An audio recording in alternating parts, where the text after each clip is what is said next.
Non-Western Music, my poster, From a Music Theory Tutor's Eyes, Learning Global Music in the U.S. Music Education Setting, is still posted in room 307. So, the presenter of this workshop, Bridging Worlds, Teaching Music Theory Through a Global Lens, is Dr. Birson, a Grammy-nominated music theorist and educator, specializing in non-Western music analysis and inclusive pedagogy. He teaches at NYU Steinhardt, where he integrates diverse musical traditions, including Turkish makam, Chinese opera, and the West African drumming, into the core curriculum. His work bridges global and historical approach to theory with ongoing work to partimento and 18th century pedagogy through the Haydn Society of North America. A performer of the Turkish oud, this instrument, he draws on his time living and studying in Turkey to inform both his scholarship and teaching.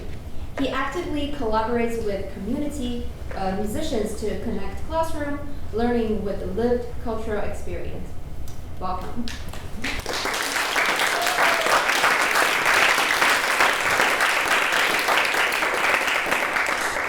Okay, so, well, I wasn't technically ready yet. You guys jumped the gun on me. Okay. First thing before we start. Barbie. On the 12th floor, in the file cabinet in the adjunct section, I got a bunch of textbooks that I need. Yeah. Check those. You probably won't be able to carry them by yourself, so maybe, yeah, all right, need some help. Okay. Second thing is I got a bunch of things to write down here before we get started. Let me just do this real quick.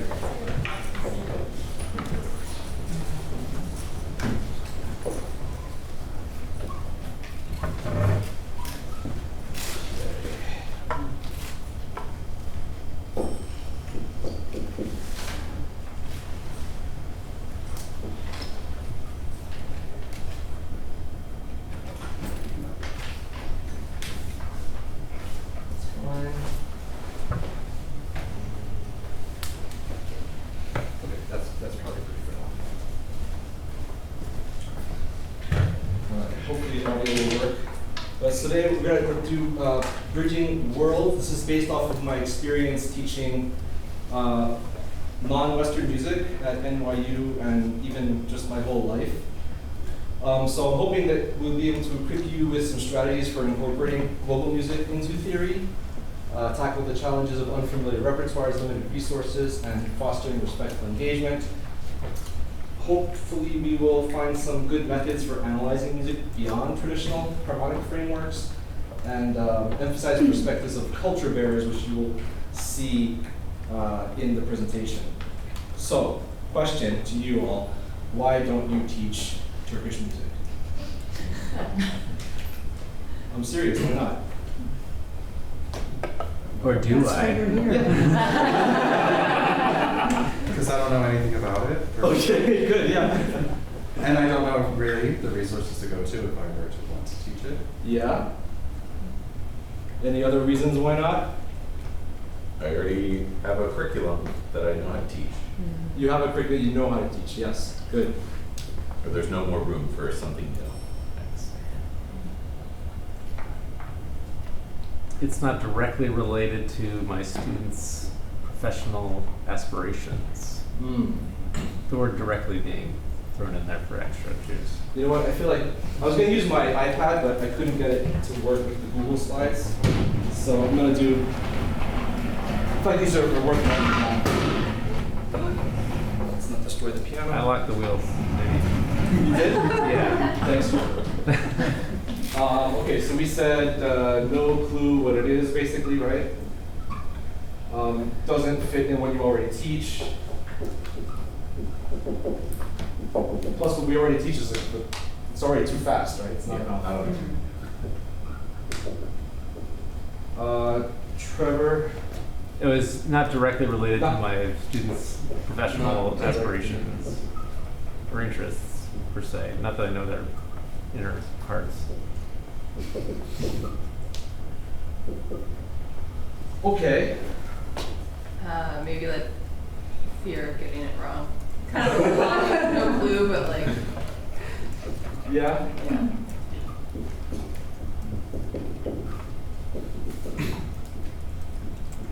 And sort of connected to that fear of tokenizing. Ooh.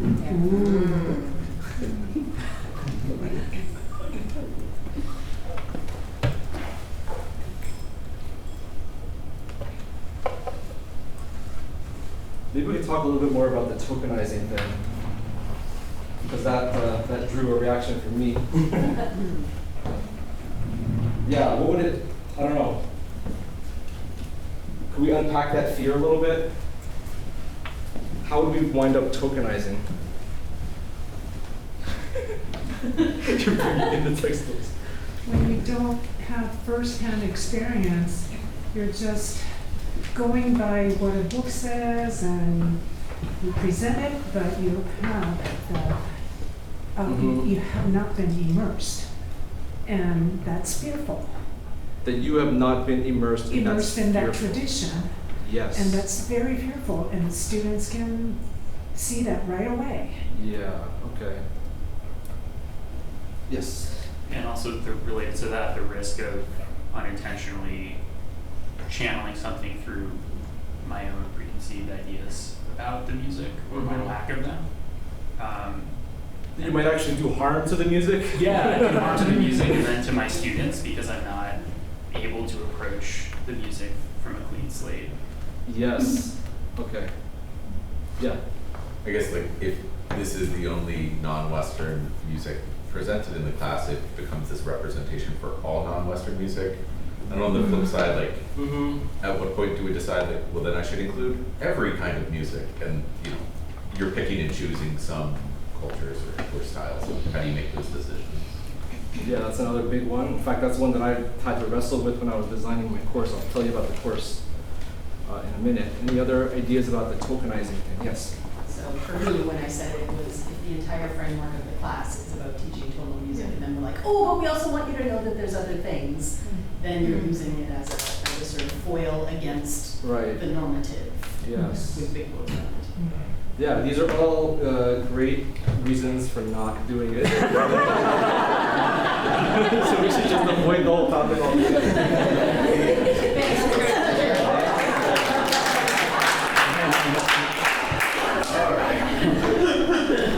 How about let's flip the question then, like, how might we be able to do it where it's actually responsible? Like, what are some of the ways that you think would be an effective approach to teaching music that you have no idea about, doesn't fit your students' interests, and doesn't fit the class at all, without tokenizing? This is hard. Yeah. Amplify the voices of practitioners in how I frame it. Yeah, actually, I've used that quite a bit, and for those, maybe you don't know, Pan's poster session was about her experience TAing for my class, and that seemed to be the thing that the students really appreciated the most was the culture bearers, like the people coming who actually play this music and were able to discuss it. So yeah, I'll just put the term culture bearers down.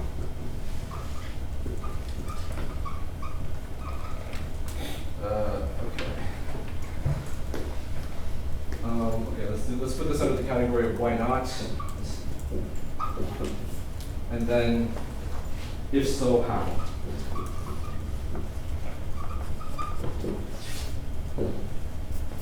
Okay, so bringing in the perspective of practitioners is good. One of the issues that comes up with that for me, that came up for me, was they're not necessarily music theorists, or they don't think about music from a theoretical perspective. Tomoko brushed on it a little bit. A lot of non-Western traditions, and even Western traditions, if you really think about it, are based off of oral instruction and mimicking a teacher, and maybe not even necessarily using notation. So they might not have even thought of music from a theoretical perspective, and they just do it because they just know how to do it, because they got it directly from somebody who does it. So this happened a few times, like for example, we did Chinese music, and there's like Chinese music theory has names for their pitches, but I brought in a group of Chinese opera performers, and they had no idea what those names were. And I think that's okay to understand that perspective. It's valuable for a number of reasons. Okay, so that's one really good thing to do, is bring in culture bearers, bring in practitioners of this music. What else would be what do you think? I don't have answers, by the way. I'm just like, how would you feel like would be a good way to do this if you were? I think something to frame at the beginning is just being transparent that you are in fact not an expert, and that your students understand that you're kind of in a space where everybody, including yourself, are learning and growing.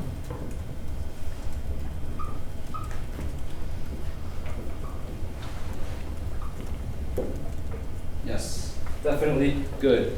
And it's really weird because my course, I go through Chinese music, Hindustani music, Turkish music, African music, Latin American music. The only one of those I actually know about is Turkish music. So I told them that at the beginning. This is kind of just an exploratory model for all of us, and I'm going to just lead you through this. It was hardest for me to teach Turkish music. I could not do it. Yes. And the survey confirms that. What's the most difficult unit? Turkish unit. I don't know if that's because Turkish music is just harder to understand, and you'll see. Or if it's just my fault because I know about it and I couldn't teach it properly. So actually, transparency over non-expertise is an advantage. I'll say that much from my experience. Okay? Yes? Just being mindful of, like, sort of with what you were saying earlier, with tokenizing, like, it's not sort of on Monday and Wednesday we do Haydn and Beethoven, and on Fridays we cut loose with it. This happens in so many textbooks, have sort of, they'll talk about secondary dominance, and then in a colourful cutout box, they'll be like, Adele. Yeah. Put that in the main body of the chapter, don't put it in a sort of cutout. It's also fun. Okay. How'd you write that on the board? Yeah. No colorful cutouts. We're just sort of mindful of hierarchy in terms of structure and delivery, and what is like qualitative statements about sort of this is good and proper music, and then this is. Avoid colorful cutouts. Avoid, yes, avoid this. Do not get confused.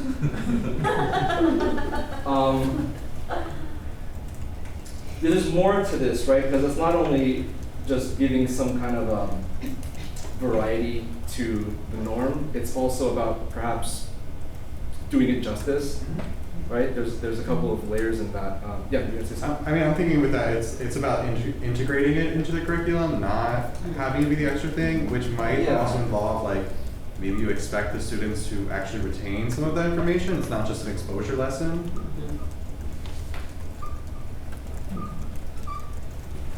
Okay. Yeah. I think we might all be thinking about what's possible or what's pragmatic, but if the question is how can we ethically engage with this, maybe the answer is at some point in the future there will be a time when Western European art music is completely decentered and we spend an equal amount of time with all global cultures. It's probably not going to be tomorrow or next week or next year. All right, so yeah, equal amount of exposure would be ideal, but probably not realistic. You had a caveat before you said it would be good to cover all non-Western cultures, which was? That it might not be possible Not or possible, pragmatic right now. or pragmatic, yeah. Yes, good. Yeah, that's definitely a consideration. Yeah. And kind of reframing or redefining some terminology. There's some baggage. For example, if we say like meter, that might be framed in a Western lens. So we're going to redefine meter in a way that would maybe be inclusive of all different approaches to meter, or whatever the term is, pitch or tonality, whatever. Kind of style agnostic definitions. Yeah, again, this sounds like an ideal kind of situation and not necessarily attainable, but good to strive for, right?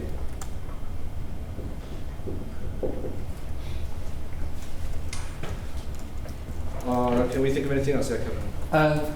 I'm kind of piecing this together, so it's not going to be totally thought. But this idea of looking at cross-cultural collaborations in general, like analyzing like what makes a particularly good collaboration, like especially looking at these musics, because so much of the time you might find these traditional musics hybridized with more Western pop forms, and like what makes this good versus what makes an example of exoticism, and trying to find, and then it's almost a meta-analysis of what makes this good, what makes this relationship between these musicians of different backgrounds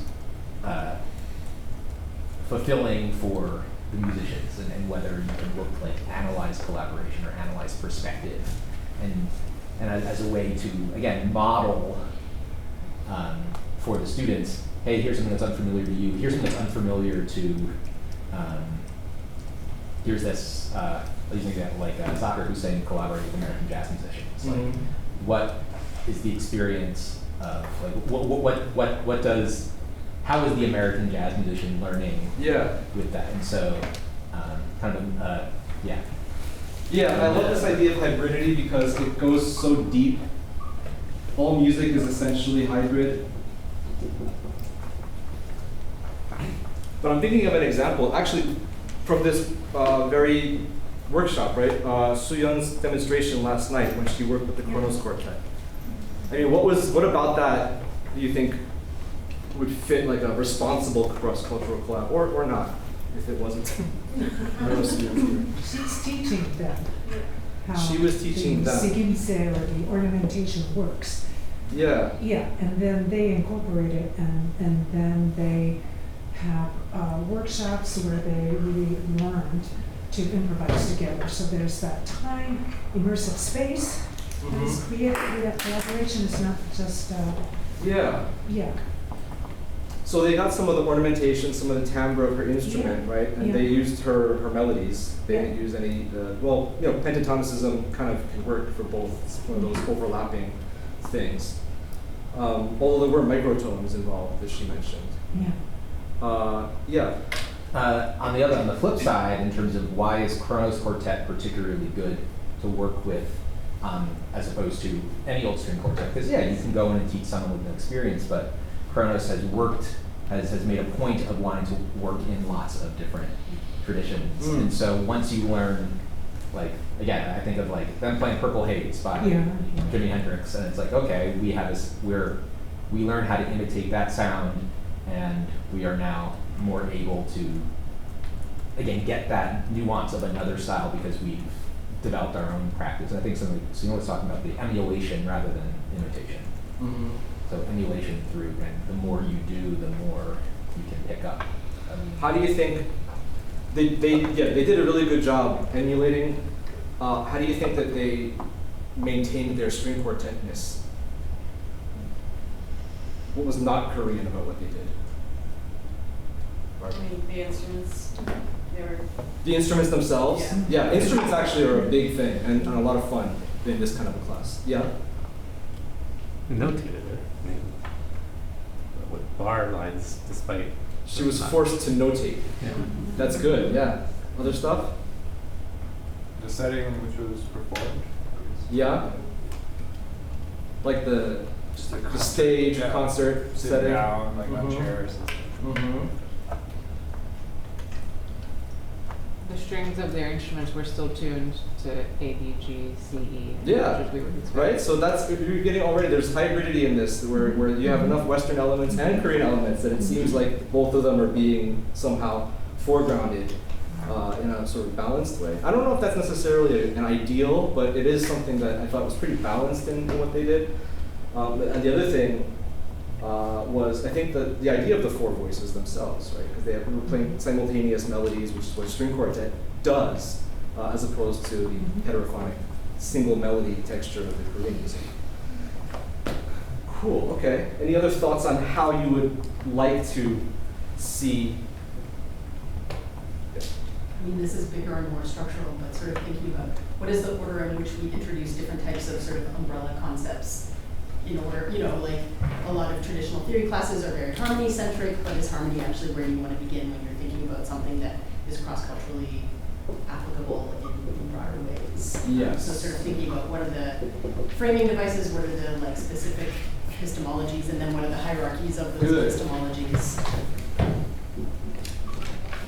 You don't have harmonies in our tradition. Yeah, exactly right. And Right. What do you do when you can't do part writing? It's a big problem. Yeah, so I would also like to see more historical and geographical context before introducing music content. Like what we see from the previous talk, I really enjoy the historical information because that help us situate ourselves in the region and in the practice. Nice. I think, I'm not sure which part this would go under, but there's this appropriation boogeyman of like, we're so afraid of cultural appropriation that we back away instead of just like asking, and this would go along with bringing the culture bearers of like, what for you, for your culture would be the appropriation line. Like for me, like I studied classical music, and that is such like a global music that brings in so many different instruments and people from like all that it like wasn't after you spent some time with musicians, it wasn't an issue at all, right? But I don't know, like for Chinese music, what would be considered appropriation in their cultures, and like what are the? I'm sure that the lines.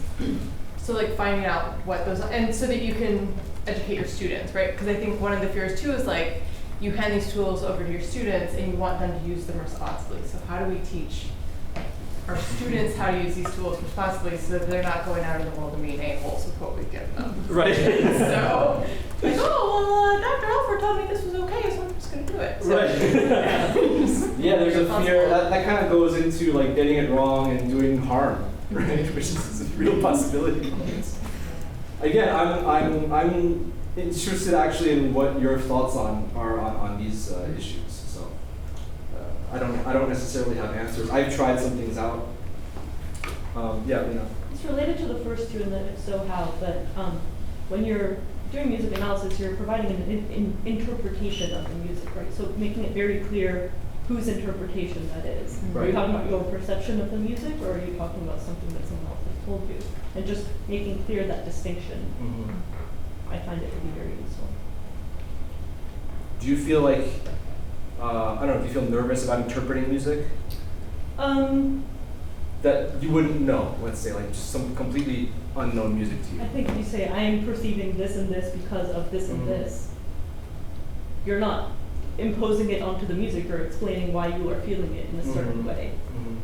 Which I think is, that I'm saying, this is this chord, or this is the beat. It's how I'm feeling. The harmony change is how I'm feeling the beat. Yeah, I will add maybe one thing. Yeah, go ahead, tell me. Reflections on what you just said, also based on what we talked about. I just realized a lot of non-Western culture, they go by oral. That means it's not paper music. Yeah. So maybe wondering when I teach it, or first when I learn it, what methodology, what kind of way of practicing it shall I use? Then second, when I teach it, what kind of methodology is best suitable for my students? Right. Right. Okay. Good. I think we're ready for the next step in this. So this is going to be maybe a little bit of an unwelcome surprise for you. But I have many of the theory textbooks that we currently use in our sequences. And this is not, by the way, I'm not saying this to bash these textbooks. I actually want to put a little bit of context, and I'm kind of thinking in these lines, right? So let's go through these. I don't have enough for everybody, so we're gonna have to maybe form groups of 3, I'm gonna guess, and just see, like, again, we've all studied from these or taught from these, how they're put together, what the definition of music is, what the framing of music is. Okay, let's do that. It might be something that you take for granted because, again, you've sort of gone through this, but I think it's a worthwhile exercise. Does anybody, yeah. Who has used Casca Paint? This is your chance to get revenge. Casca Paint. Allbell Shakhtar, anybody? Lates? Anybody Eastman?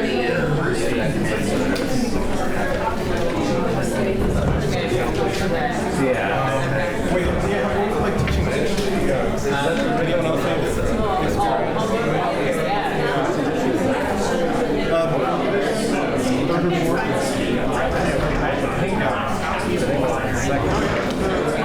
Freshman theory, that's just, I remember my professor also being very excited that it was like this hot thing.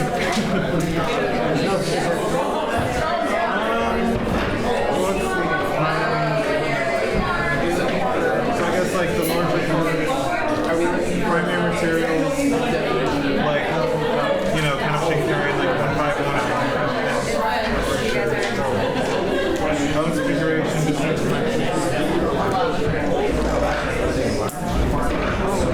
but there's no form in this one, not that I could. Super harmonic. Everything is just tone. Voice leading all the way down. Yeah, but it's even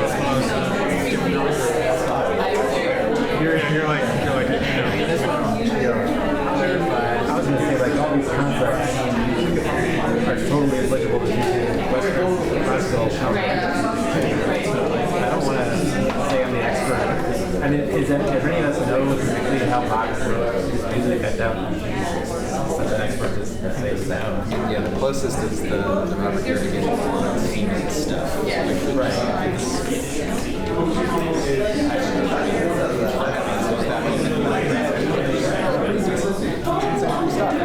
For sure.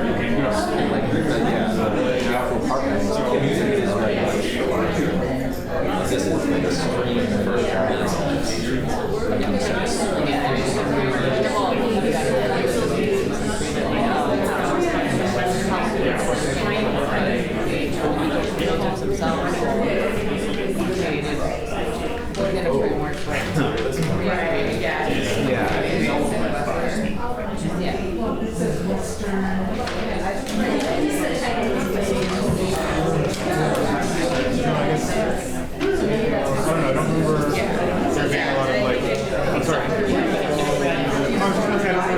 historical it reads very authoritatively. In some ways, I feel like by saying harmony and voice leading, it's like in some ways it's like this is the harmony and voice leading. It's not a music theory that's right. Sticks to its core repertoire. Yeah. And if you were that's fine. We're going to have it before.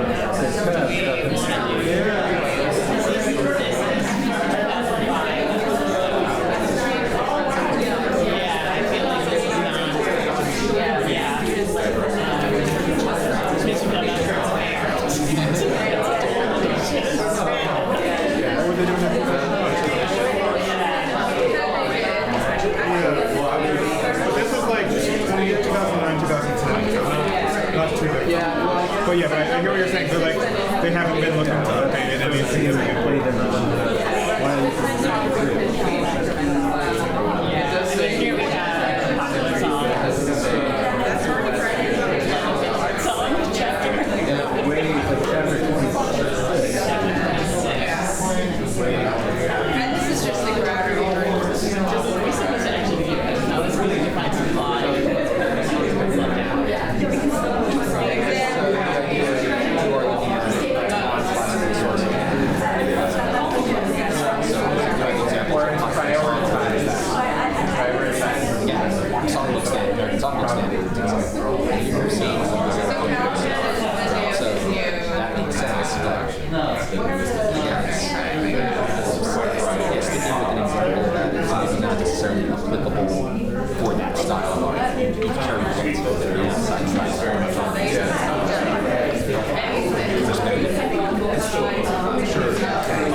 advanced topics.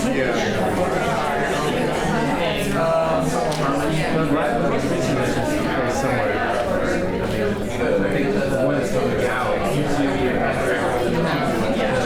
the last one doesn't change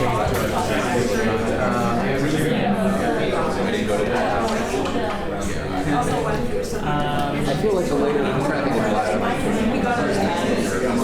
think if we actually get to pop stuff at the end, I'll say like, it doesn't work with all the time, like they sort of acknowledge the differences, don't they? cost is Yeah, and don't quote me on that number.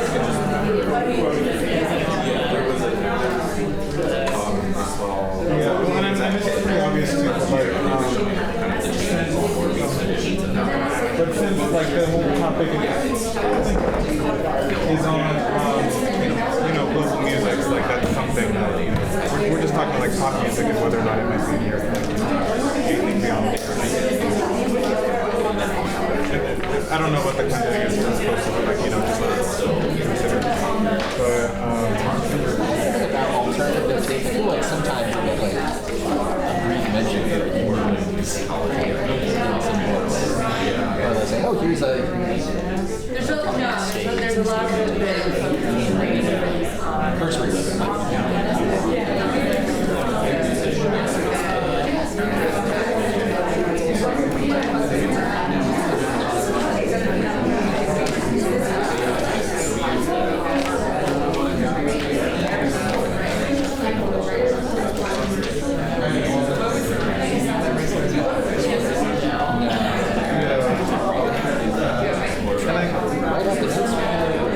I don't know if that's something different, but it's interesting. I mean, not having read this book, it's interesting how like this one example, how is music defined? It feels like, I don't know if that's really happening here, because there's a lot of, it's just kind of like, let's get into keys, tonic, it's kind of like, we're all on the same page.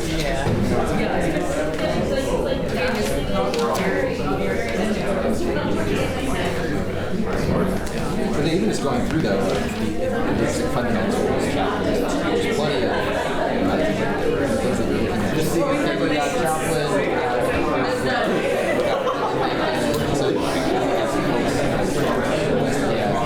So there's so like again, it's still what examples that outside of the list.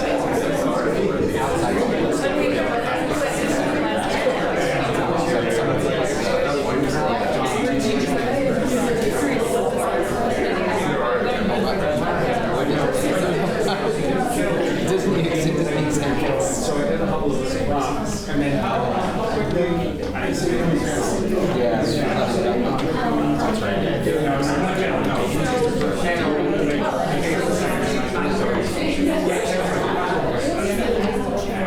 all right, I think we should probably start sharing. Theory 1, Theory 2, you feel like Hopefully I have plenty of portable whiteboards. So, who would like to give a little breakdown of their textbook? Okay, tell us, what was your textbook? It's Adem Birson and Joseph Strauss. Science Introduction to Tonal Harmony. The Poundy Strauss book, let's go. Second edition. One S. One U and one S. Okay, sorry. Okay. We found out. Maybe I'll go first. So you can. Yeah. The book, first of all, is well organized and pretty clear. It's all about tonal harmony. Yeah, but the last chapter, something about the post-tonal theory. Was prioritized as the book's name defined. It's about tonal harmony. So, and also we look into several musical examples. It's all about Western music or Western kind of music, and what's left out, obviously, some non-Western music. How do they define music though? Like, what's the order of the chapters? What do they say at the beginning of the book, I wonder? Yes. And again, I'm not, I don't mean this as a criticism at all. I'm kind of like putting some context to something that maybe we take for granted is all I'm trying to do. Yeah. We are also looking at it. I feel like there's a definition, but I didn't find it. Like if Poundy and Joe Strauss were to give a definition of music to somebody who knew nothing about music, how would they start that lesson? What's their like music is written on a 5-line staff, so it's all right, that's something. yes.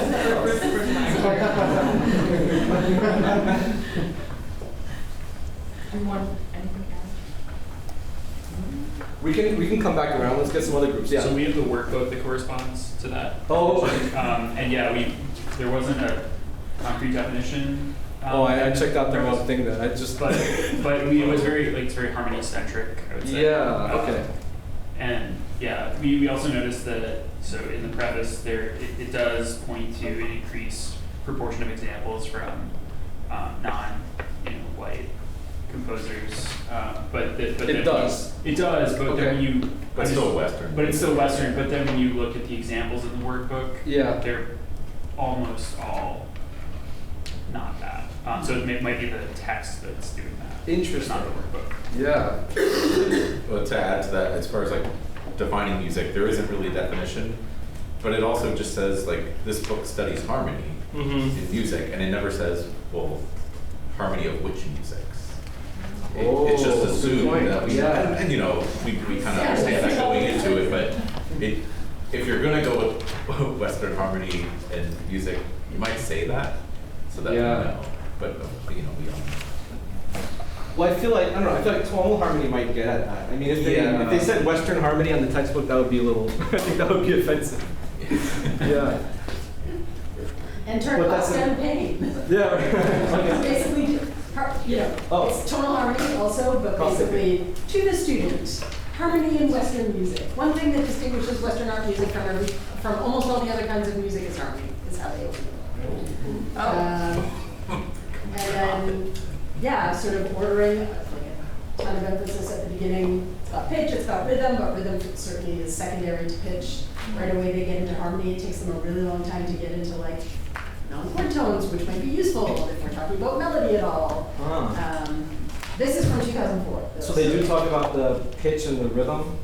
So that chapter 1 is on pitch, chapter 2 is on rhythm. Chapter 1 is on pitch, chapter 2 is on rhythm. Okay, and then we get into triads and seventh chords, chapter 3. Okay, so and then it's all. So starts with pitch, then we get rhythms, then we get harmony. What's the proportion covered on any of these things? 85% harmony. I invented that number. Mostly harmony, right? Yeah, a lot of harmony. And we didn't find any examples from outside the Western European. And they say Western for sure. And it's interesting, it's great that Paula's in the room too, because we can see what the books they're claiming to do, for example, or what they want to do, but they haven't quite done yet. They can use Paula's website to incorporate more examples. I have slides for tomorrow that break down the number of examples in each book. Perfect. Nice. All right. So, I'm setting you up. So come tomorrow if you want the slides. Yeah. All right. Who else? What else do we have? Almost Schacter. What do you guys have? We have another edition of Cosmic Pain. I found it interesting that 12-bar blues was given 1 page. That's the colorful cutout. And most of the examples given about the 12-bar blues were from white people. Really?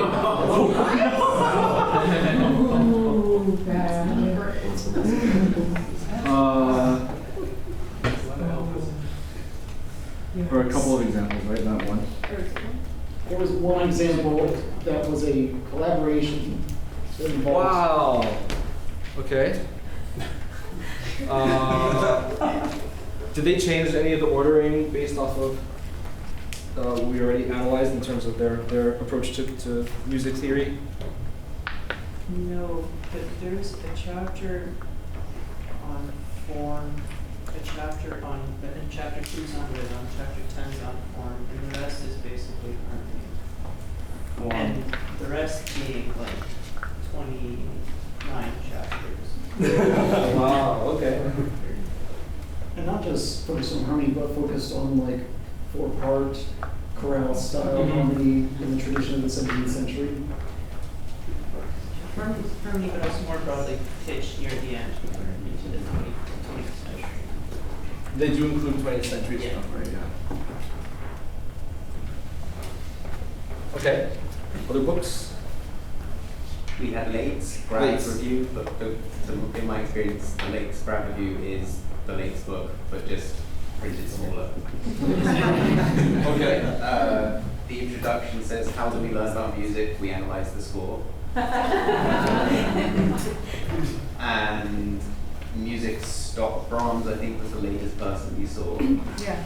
And then the other thing that, again, from experience with big lakes and this sort of industrialization of knowledge through acronyms.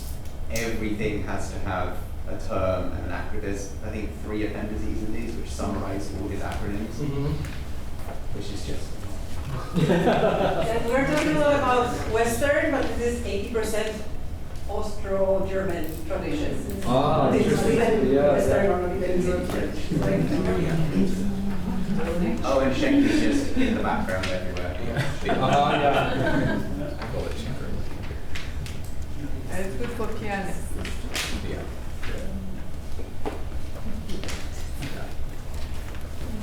Speaking of Schenker in the background, all those Shachter people? Yeah, we have the 4th edition, like circa 2010. In terms of defining music, like there's some stuff in the preface where, I guess at least in terms of the aims of the book, it says it offers a thorough and comprehensive course of study in harmony in the music of the 18th and 19th centuries. And it's not really talking about anything, the title of the book is Harmony and Voice Leading. It's not really talking about anything aside from those 2 things. And we were talking about in terms of the idea of colorful cutouts, like this book like sticks to its repertoire very, very solidly. And in terms of like the beginning of the actual text, it just like jumps straight in. It kind of assumes a lot of the reader and of the course. It's just kind of like, okay, like this is the tonic, this is what a key is. It just kind of gets straight to the nuts and bolts. But yeah, I don't know. I know other people have lots of thoughts on this. I don't know if either of you have. There's no form in that book, yeah. which is unique, to say the least. Wow, yeah, I wouldn't have. Okay, so it's just the encyclopedia of chords? Yeah, just getting chords with increasing complexity, more or less. Yeah. I think there's counterpoint in there too. Yeah, there's counterpoint. Yeah. Yeah, harmony and voice leading. So. Do any of these discuss rhythm? Because at Late's is like just 1 or 2 chapters and everything else is harmony. This is the Late's undergrad book, right? Or is it undergrad? Oh, they do have rhythm? That's most books. They just dispense with rhythm in them. I'm kind of curious about what's the first topic? It's actually a rhythm, but just 2, like meter and rhythm, but 2 kind of very brief, like something you would need for a placement exam. And Okay, the rest and then of the chapters. what follows rhythm then? A pitch, harmony, and then we are into the tonic harmony, elaborating phrases, and chromaticism. So everything stays within harmony, with the exception of some. So this is actually very similar to this layout. Although Shachter is just harmony and voice leading, that's what they start with? Yeah, I mean there's 10, in the fundamentals beginning, there's 10 pages on rhythm, but even that's kind of like from like more of a contrapuntal perspective. Really? Kind of, yeah. Okay, that's an interesting book. I'm looking I have the online 9th edition of the Casca, and it looks a little bit more broad in terms of. In what way? Just like the amount of like non-classical examples that are included. I'm just looking at the index. Okay. There's some jazz, there's some females. Mostly Claire Schumann, but there's some lady is included. Fanny Mendelssohn and Claire Schumann mainly, but the only 2 women composers in history. Exactly.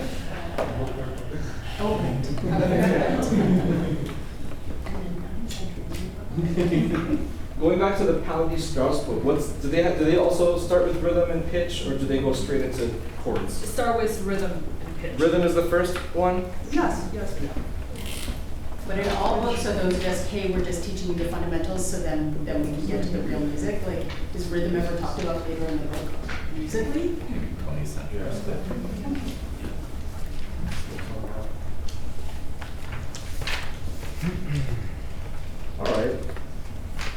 I missing any books yet? Yeah, well, we have the Clendenning Marvin. Oh, yeah. It's the workbook, the teacher's edition. I don't know, I know you don't have space on the whiteboard anymore. Especially to write Clendenning. Yeah. But interestingly, there's actually no section on rhythm. There's simple meters and compound meters, but I guess that's kind of as close as you get. So they're saying meter, okay. But it starts with pitch, though. Pitch and pitch class. Oh, pitch is first? I think the thing that we brought up, though, was that part 1 is called Elements of Music, and it's all setting up for pitch and harmony, and like, so triads, 7 chords, stuff like that. Those are the elements of music. That's how you. Yeah, well, am I missing anybody? Did we cover? Yes. There's another late. Okay. Called The Complete Musician. That's the undergrad book, yeah. Yeah. Okay. It starts off, the first paragraph talks about gravity. Gravity?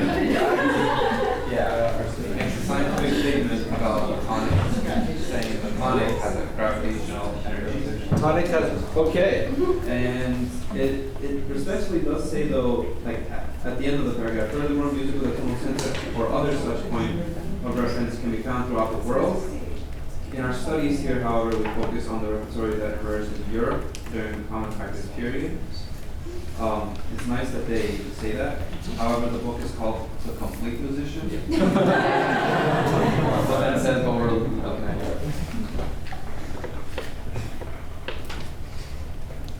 Okay. Okay. Order of topics. What's the first musical topic? Bach. No. Really? Yeah. It goes straight into Bach. Tonality and context. Bass, violin, partimento. Like that's literally wow. the first. Yeah. Wow, I'm surprised. Okay.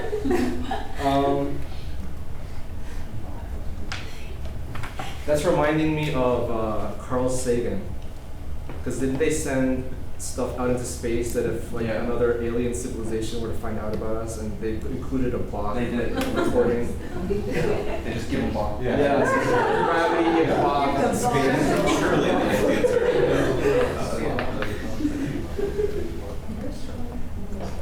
All right, so this is already, I think, informative. Again, we were kind of judging, but I don't want to judge. It is kind of what it is, right? And the harmony topics tend to be most of the books, right? So that means what happens when we take out harmony? What are we supposed to do? It's kind of scary, number one. Number two is, I guess, coming up with categories like pitch, rhythm, and form. Maybe instrumentation is another way we can talk about music. I think maybe this late Bartlett was kind of getting into some repertoire, right? I guess maybe more of a repertoire focus. Like melodic design is kind of like a throwaway. Like I ask my students to talk about a melody, and they're and these are graduate students, and they're just like, like they can't describe what's going on. Yeah. And then the harmony that's being described is typically stuff that covers 18th and 19th century. If you're lucky, you get 20th century or maybe a little bit of jazz, right? That's what we've got so far? Okay. All right, let me.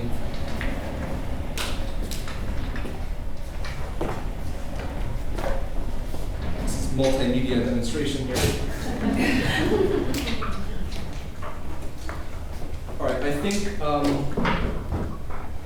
think what I'll do is show you a little bit of what I've incorporated into our NYU. Well, you know what? Maybe first, let me show you D2L.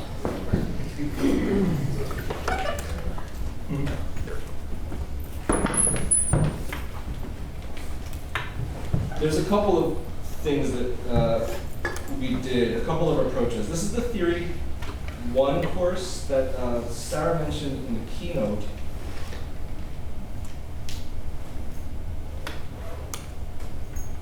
And this is the first class that students will, after fundamentals, this is the first class that students would take.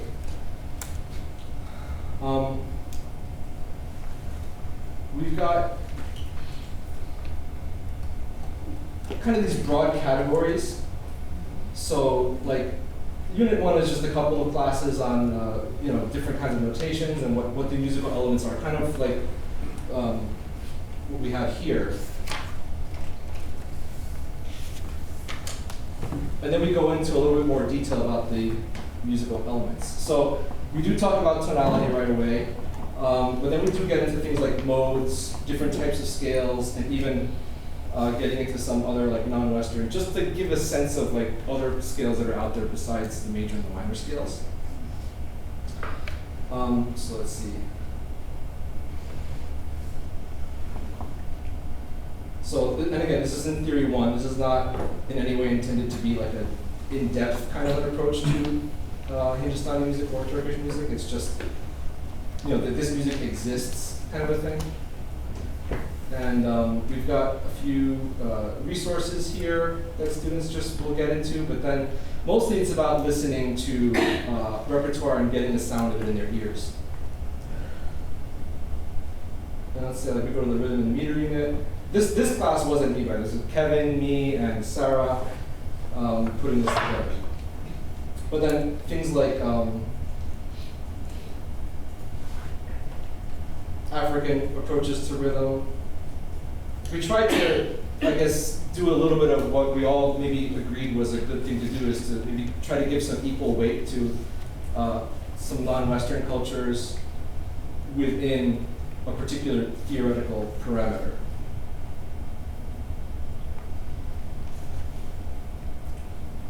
Then like the cycles of the Tal in North India, and how to feel rhythm there. And again, these could also be swapped out. I mean, I was very fascinated by Soo-Hyun's demonstration of the Korean rhythmic cycles. That could be an equally valid topic, right? Or Tomoko, you mentioned about the flexibility of time in Japanese meter. Again, that could be something that could be plugged into this kind of a unit.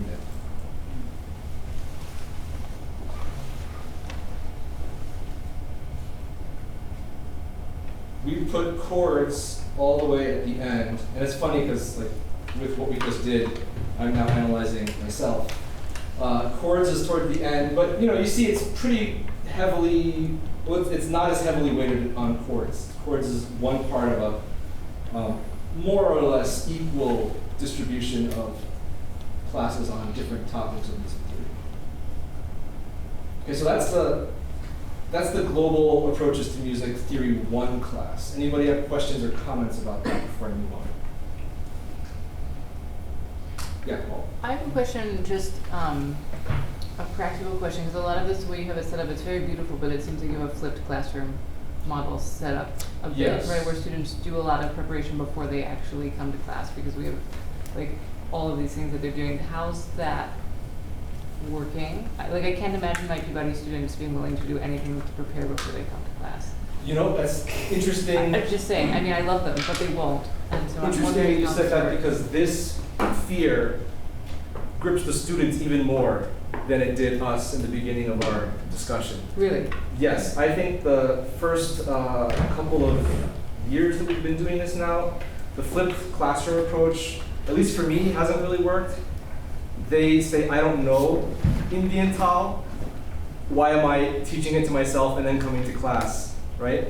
So that's a really good question. So I've actually gone to a traditional model myself, although, I mean, I can still see it being part of the approach, but I, again, kind of took it upon myself to not make them prepare for class, but rather study with me in class and then do assignments afterwards. Okay. Yes, that's Great. for sure. That's good. Because again, all this stuff is even more true for them, for the students.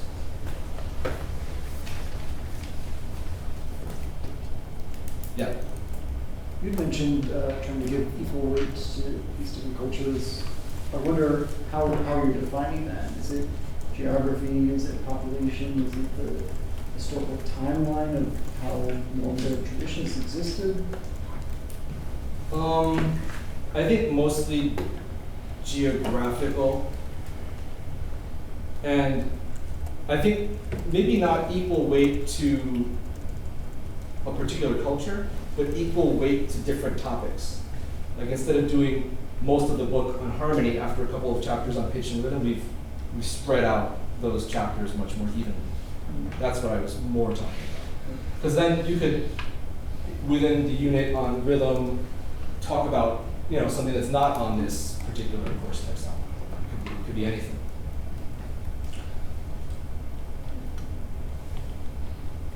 The one where I do try to spread it a little more evenly by geography is in the actual non-Western class. So this is the theory 1. Then theory 2 becomes modular, so they can choose pop or classical. And then theory 3 is much more of a selection for them. They can continue using like theory 3 for classical, they can continue doing pop, or they can just focus on non-Western. So this is where this comes in. So for this class, I kind of structured it the way we led off today. So a little bit of like, why study non-Western music? What are some of the issues that we face? Talking a little bit about like Phil Ewell's work. Then there's this video by Adem Birson, which I don't know, has anybody not seen this video? Okay. Going through the textbooks activity just like we did. So then my approach, once we get through it, is to then take like this concept of music theory and then kind of spread it across different geographical regions. So I kind of wanted to go, again, this is just kind of arbitrary. I mean, as you can see. But I wanted to start east and then go west, but avoid Europe and North America. So I wound up doing Chinese opera, specifically Peking opera. Then I wound up doing Hindustani classical music. Then, just because I studied Turkish music, I wanted to focus on that, so I made sure to do that.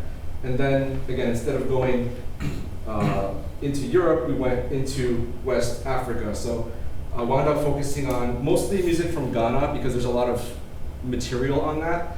But as I've expanded, I feel a little more comfortable talking about some other things. And then the 5th unit then goes to Latin America. And again, mostly because I'm most familiar with Puerto Rican music, I talked about that. But I mean, really, we'll see, even like Lina's talk tomorrow, we'll get into music of Colombia. A lot of similar kinds of dynamics are going on in those sort of broad regions. So that's kind of what I did there. And we spend roughly the same amount of classes on each region. So I started off, I thought it would be less interesting if I started the semester by talking about pitch in Chinese music. And I just went straight into some opera. So we learned a little bit about the characters and some of the storylines in Chinese opera, and we listened to an actual opera, The Tale of the White Snake. And by the end of this unit, Chinese Opera Society of New York, which is a real thing, and they're great, comes into my class and gives like a demo of a couple of scenes, or they talk about the character types or the instruments, and my students get to come and play some instruments and try it out and get to learn it from them, which is much better than just from me.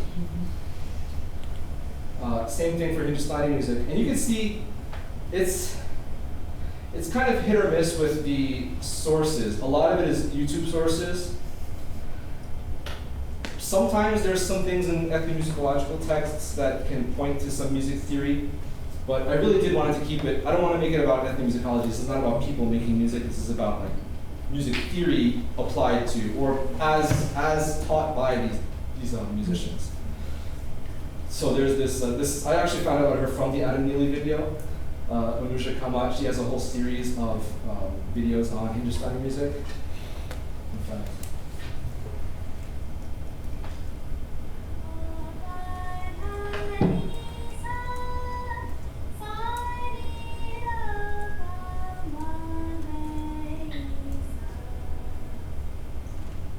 did that sound familiar? Well, then you're in the right place. Welcome to the second episode of the Basic Theory of Indian Classical Music with me, Anujata.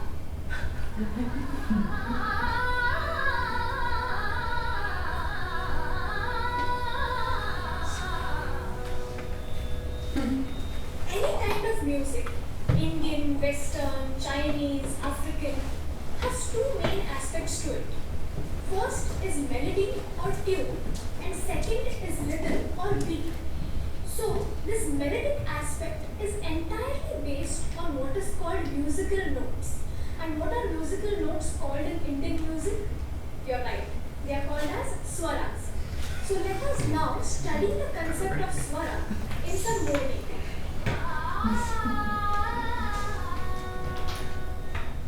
In music, 12 sound frequencies are recognized as musical notes, or what in Indian music are called as swaras. The group of swaras is called as sargam. Essentially, out of these 12 swaras, 7 swaras are considered to be the main swaras. The first swar or note is sa. It also comes in the end, becoming the 8th swara in order to give a closure to the sargam. The 8th note is denoted by a dot on top of the swara. It is an important note or king note. All the other notes are placed depending on the position of sa. Second swara is re, third is ga, fourth is ma, fifth is pa, sixth is dha, seventh is mi. These 7 main swaras, also called as Shuddha swaras in Hindustani Shastriya Sangeet, when sung together, sound like sa re ga ma pa dha ni sa, sa ni da pa ma ga re sa. This particular scale is the basic scale or Shuddha scale, also called as Bilawal That in Hindustani Shastriya Sangeet. The term Shuddha means pure. 5 of these notes have a variant form to them called as Vikrut swaras. Komal Re is a variant of Shuddha Re. The term Komal indicates that the swara is of a lower frequency than the parent swara. Komal swaras are represented with a horizontal bar under the note. Similarly, we have Komal Ga, Komal Dha and Komal Ni. However, it is interesting to note that Ma is the only swara with a variant higher in frequency than itself. The variant is called Tivra Ma, Tivra meaning intense. It is represented with a vertical line on top of the note. It is important to note that Sa and Pa do not have variants, and thus they are called as Achal swaras or the swaras that are not movable. The 12 swaras, when sung together in an ascending order of their frequencies, do not really sound pleasing to the ears. Here is how they sound. Sa re re ga ga ma ma pa da ni ni sa. Okay, I just wanted to show you a little bit of that. I mean, can we see the obvious analogies? Yeah. Yeah, right? So it's exciting to me when I see things like this. You have essentially a major diatonic scale and you have chromatic variants of the pitches. So there's a lot of concepts that overlap. Obviously it gets much more detailed than this. There's microtones, there's like a bunch of different scales, there's a whole modal system that's built off of this, but the starting point is essentially the same. Okay, now might be a good idea to get into some Turkish music, but I need to get the sound to go through speakers.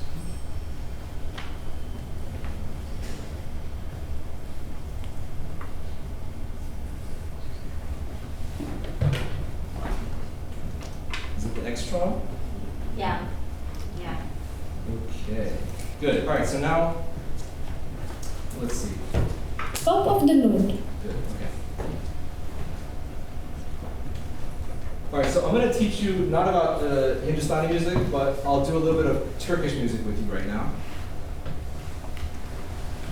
And in order to do that, I would like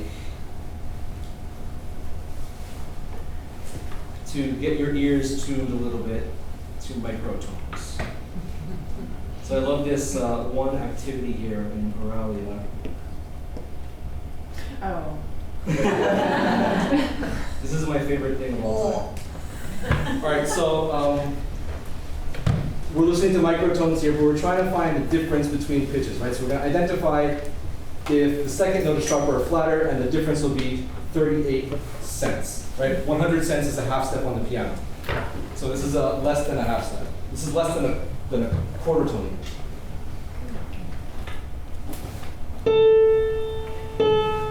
Flat.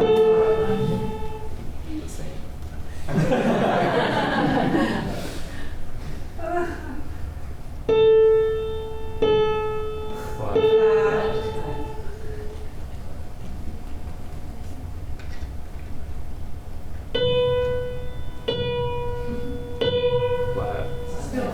This is too easy for us. Show them the one where they have to actually fix it. Level 5. I don't want you. How do I get out of here? Just press it around. Breathe. Okay, I think we're ready to bump up a level.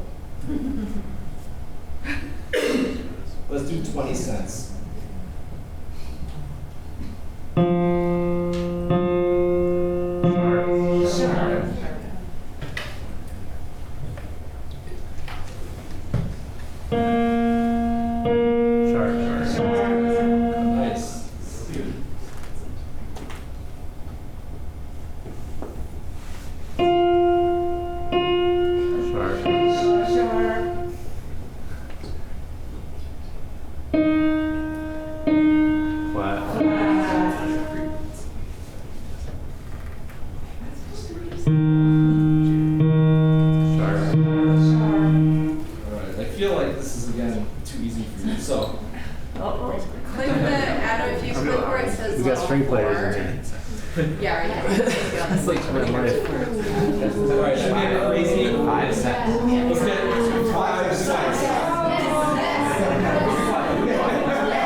Okay. I'm not actually. Oh, I see.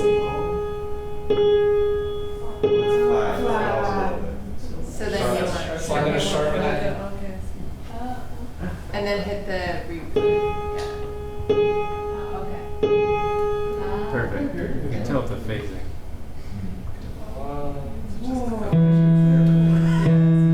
Flat. Sharpen it. Now we got to make sure.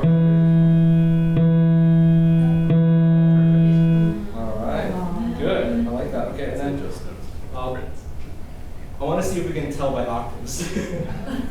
Let's try 25 cents. Oh. Ooh, flat.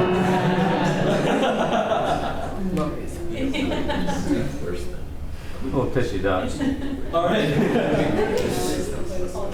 All right, good. I think we're ready for the next step here, study of microtones. In other words, study of tune notes.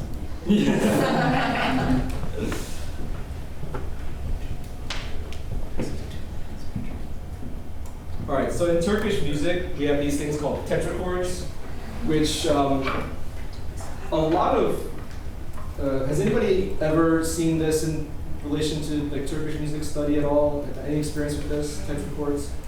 All right, if not, that's probably better.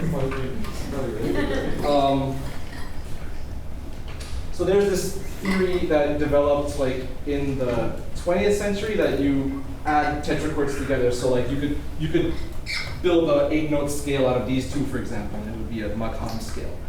which that's pretty much the orthodoxy in makam theory, but I have like another way that helps me much more.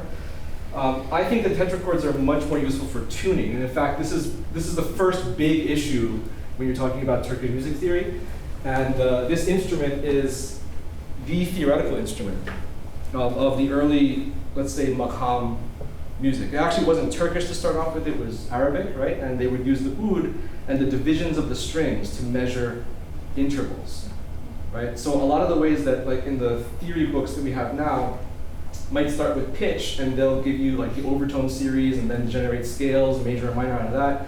Same exact thing was happening in makam music, which eventually like branched off into different topics, one of which is Turkish.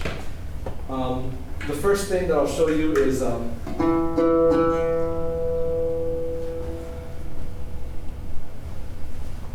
okay.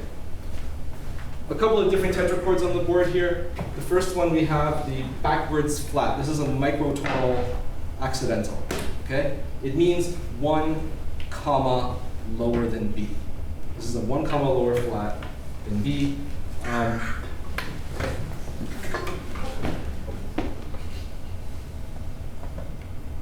The reason that gets important, let's say I am Pythagoras and I've discovered that perfect fifths exist. If you divide a string, right, 2 to 3. And then I'm generating my pitches, and I've got a whole collection of pitches, and I've got my scale, and I'm all super happy. But then I try to make thirds. Not in tune anymore. What needs to happen? Now it's in tune, right? So that note that I generated by a fifth, which we call Pythagorean intonation, doesn't work.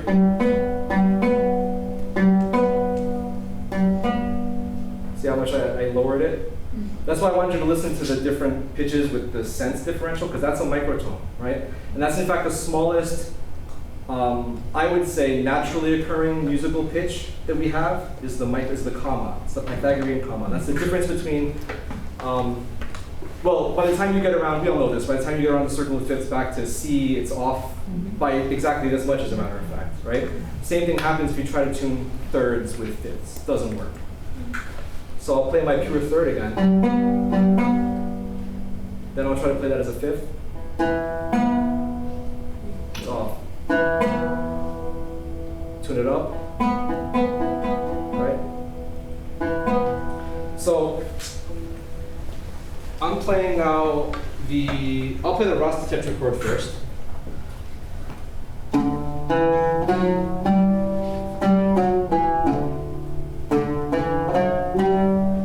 Now, is there a perfect pitch here? Good, because that would have driven you crazy. The notated G actually sounds like D. It's a transposing system altogether. So this is a D, but I'm notating it as G, right? So that pitch is the just third with G, right? The B 1 comma flat.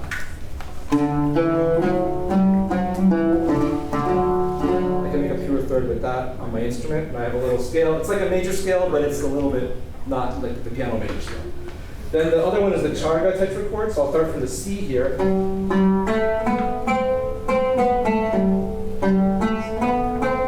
These are all large steps, so these are not just intervals, these are Pythagorean intervals. They're generated from fifths. These are generated from fifths, but this one is generated from a third. So we have both in the system, and both have different names, right? That's what makes it microtonal.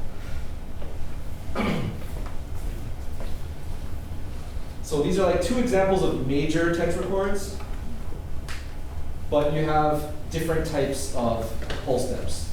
So in this one, you would have 2 major whole steps, which we have T tanini. And then in the Rast one, we would have 1 tanini, 1 major whole step, and then 1 minor whole step. I will not try to pronounce that for you. Don't worry, it's just the letter K in the symbol. So it's a minor major second. is a minor major second, yes. Yes, and that's what happens when you have the microtones. You have to now have a different, you have to have an extra category for the size of these things. So then, when you have a minor major second, right, you actually have a larger half step. That's S. And then when you have a large major second, a major second, you have a minor second. So this is actually from Turkish music theory. They'll label the interval sizes of tetrachords TKS, TTB.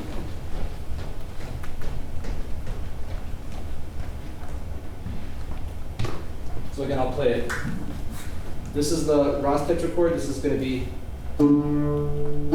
that's a large whole step. Here's a small whole step. Here makes a pure third. So again, large whole step,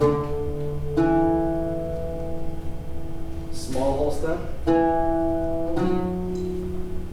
and then the small whole step creates a large half step.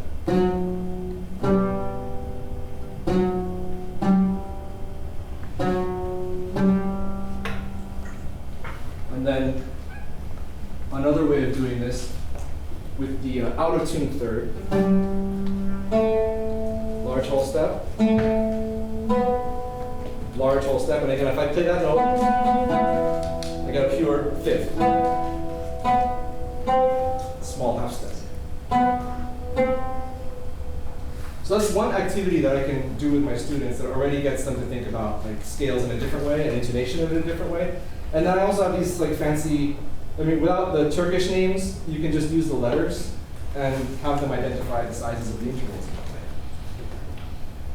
It gets kind of crazier. So these are like I said, two versions of a major tetrachord. This would be one that's got a justly tuned third, and this one's got like a Pythagorean tuning, where the thirds are out of tune, but it's all the fifths would be in tune. There's more tetrachords. This is kind of like all of them. Like there might be a couple of other ones that we won't get into today, but this gives you a general sense of what they're all like. So if we took like that Ras tetrachord with the backwards B flat, and then we started it from the second degree and made a tetrachord out of that, we'd get what we call Uşak.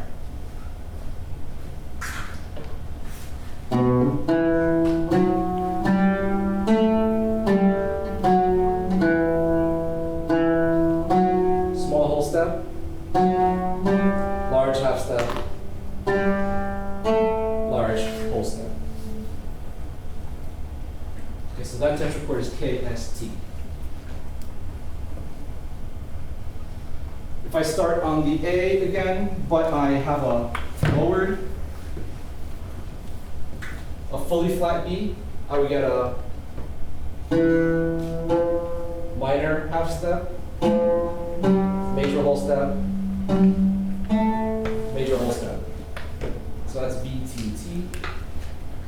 And then this is the one that's always talked about as the Turkish or the Oriental scale, right? This is the Hijaz.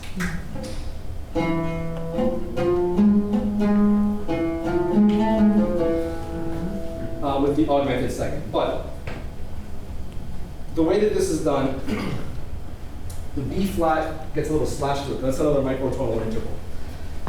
If I take a fully B flat from the curvy tetrachord, and I play it with a third, it's out of tune. I've got to raise it. Now that's a pure minor third, right? So actually, this interval between the A and the B flat that's raised is the large half step, S. Okay? And then the C sharp also is a large half step. If I played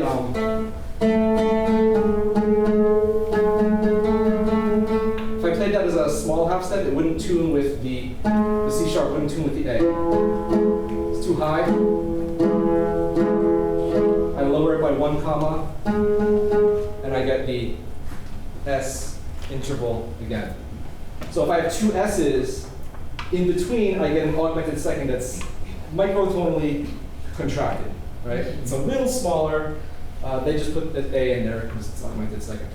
But it's a little bit smaller than an augmented second you would find on the piano.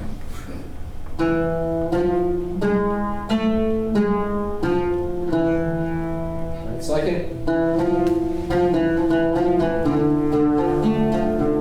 get a purely tuned minor triad.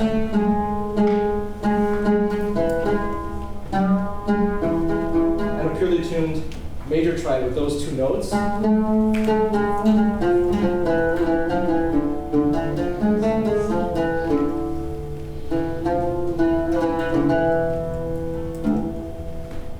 That's what an actual Hijaz would sound like. It wouldn't sound like that one did. Then you've got Susmer.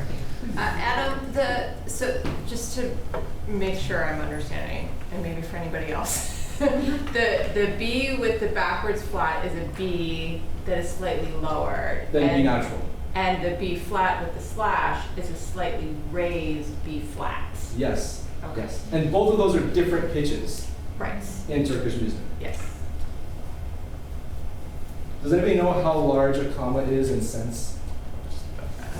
20, which one? The Pythagorean comma? The Pythagorean. It's 20 or 21. Right?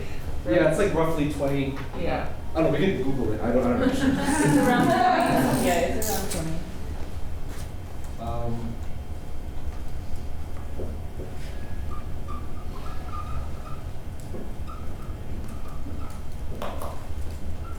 23.46.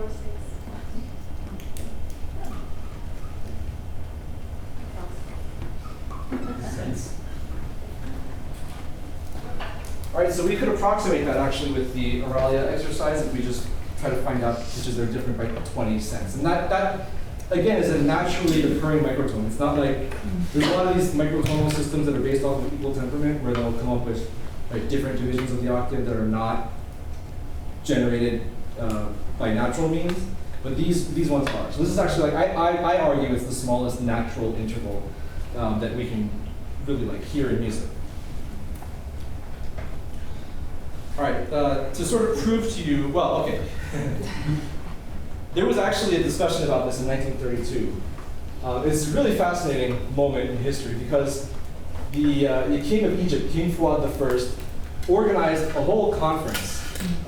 He wanted to preserve Arabic music traditions, but bring it into the 20th century, promote intercultural exchange, wanted to standardize Arab musical notation, explore possibilities of reforming or modernizing Arab music. In other words, make piano sonatas and operas or orchestral works out of Arab music, right? And they brought all these European scholars, and especially ones that were very interested in makam music, famously Bela Bartok. Then you had the Orientalist, Henry George Farmer, and then you had the instrument guys, sax and hornwhistle. And they also invited a group from Turkey. So there's Rauf Yaktabe, who was like the first Turkish musicologist. And then Mesut Cemil was a performer. And they were, all these people were going to hear music from these culture bearers, right? And they were going to try to understand what exactly this makam system was, how it was tuned, how it was performed, and everything. And they were going to systematize it and sort of usher in an age of Arab music that was compatible with Western music and modern and also respectful of their traditions. But the crazy thing is,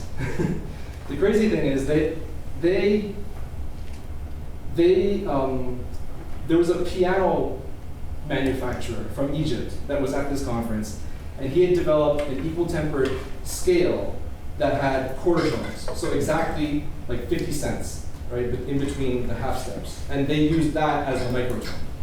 So they just they did kind of what Western music did with equal temperament to the major and minor scales, they did it to the Arab scales. They just split the difference right down the middle, which was a crazy conclusion to reach, I thought.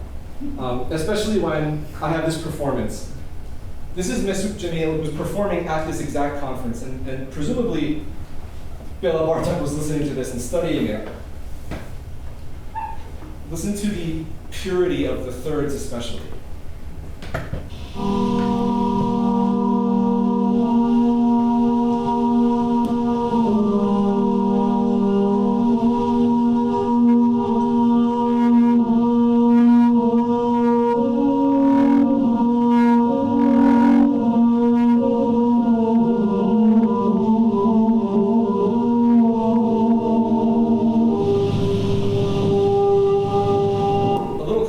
He's playing cello, okay? And he's actually got a string quartet in them doing this, right? What he's doing now is an improvisation. And they're gonna do a couple of instrumental pieces after this improvisation. So you're gonna hear like freely performed improv, kind of like a prelude, followed by more strictly metered piece. And again, I'm curious in how you hear the tuning of this.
your thoughts. What struck you?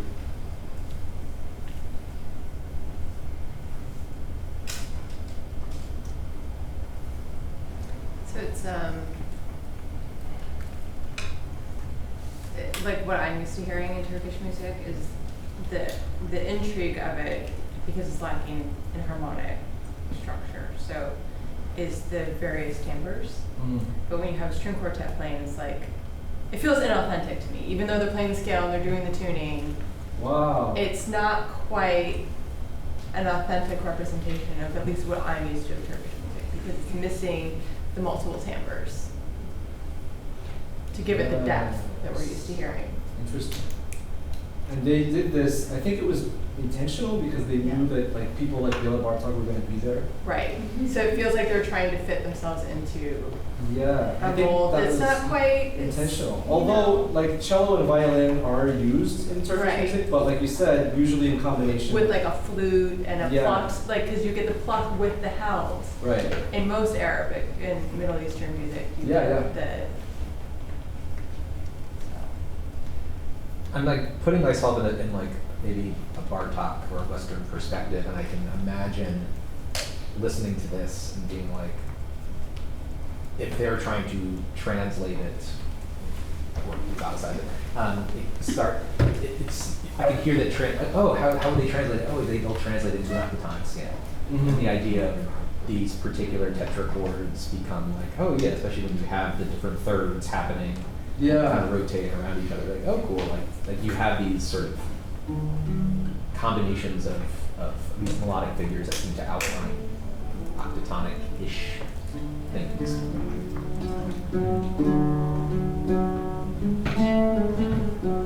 And also how what you might hear as quote-unquote tonic can shift in ways that the octatonic scale would do. I didn't think about octatonicism. That's true. Yeah. Other thoughts? There's no wrong answers. I was struck by the dearth of terminology in the Western canon to adequately describe the texture. You can't really just reduce it to entrophony. Yeah. But the line against line is still predominant, and when these pure thirds appear, it's just so shocking.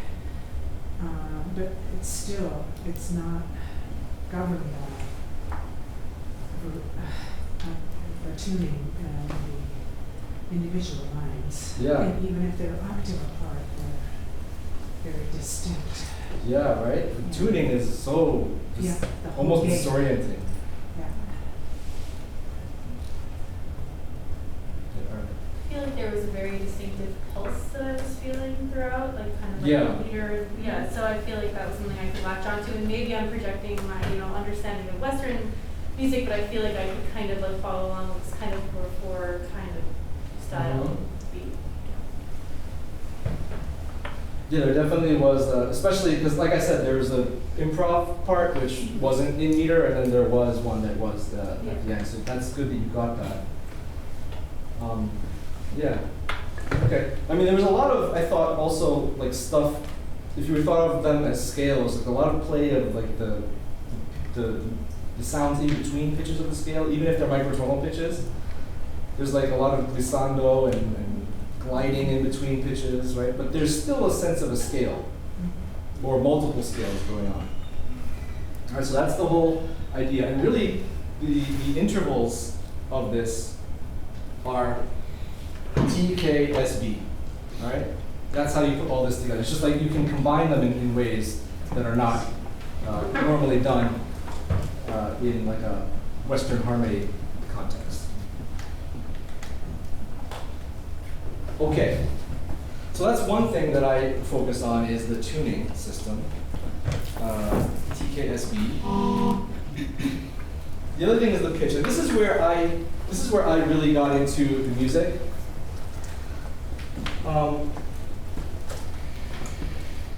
Notice again that this is like a just tune system, and these are the diatonic pitches. So there was this theorist, Dimitri Cantemir, who some of you might have heard of. He lived in the Ottoman court off and on between like 1675 and 1711. Okay, and he was a Moldovan or Moldavian, I forget which one it is, prince. And because of that region in Eastern Europe being between the Ottomans and the Habsburgs, there was a lot of changing of hands of who was in charge. Okay? So the Moldovans had, at one point, to give their princes to the Ottoman court to make sure that their alliances were, not switching to the Habsburg all of a sudden. So they just kept their kids at the court, and they gave them education and trained them and everything, but they were basically hostages. and Kantemir studied religion. He was Christian himself, but he studied Islam, he studied Persian, he studied Arabic, he studied world history, and he got like a princely education while he was held hostage. And he came up with a system of music theory based off of these pitches. And you can see, like, the names of the pitches are kind of like annoyingly long. But the Ottomans used the Arabic alphabet at the time, and you could think of this as like, Y, A, I, R, D. That's the sound of the first syllable of the first letter of the pitch name. So it's kind of like the A, B, C, D, E, F, G system, but with Arabic alphabet. Okay. But because we don't use the Arabic alphabet, I can't use this in my class. So I've had problems with this, telling my students to remember these names, which are super difficult to pronounce and hard to remember. But these are the names of the pitches in the Turkish musical system.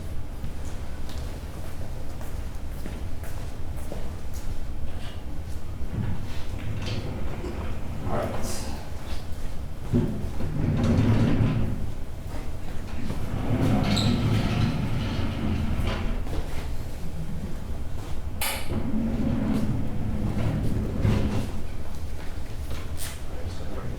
I'm going to get off of this slide, and I still need you to remember the names.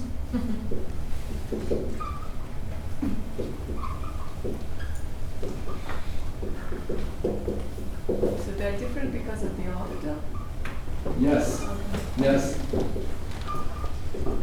There's no octave. Well, the pitches will be an octave apart tuning-wise, but not conceptually. They're different, totally.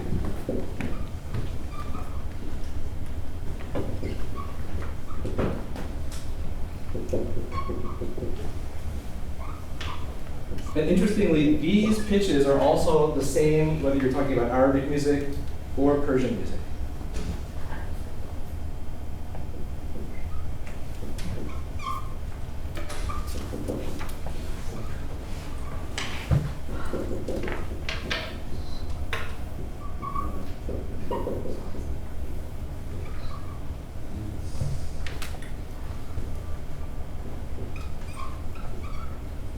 Now you do get octave equivalency here. So what Kantemir figured out, and may have been implicit in the oral training he was receiving, was that the names of the pitches correspond mostly to the names of the makams that are being played. So this is a friend of mine playing a Turkish tango, and he's going to sing a song. And this is his name, Ahmet Yağmur Kucur. Görmek ister gözlerim her dem seni. My eyes want to see you at every moment. It's a love song. And it's a song şarkı in the makam Hüseyni. Okay? Hüseyni is E. This is what's so great about Kantemir when you figure it out. Because again, all those tetrachords and tunings and that stuff confused me. This made it much more clear. Can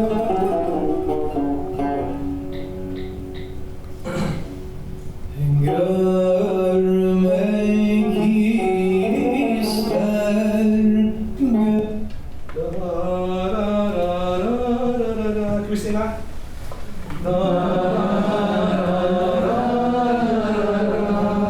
This is where we land on Hüseyni. So his first melody is Neva Hüseyni, Kardaniye Eviç Hüseyni, na na na na na. By the way, we say re, mi, fa, sol because the Ardaniya singing is ridiculous.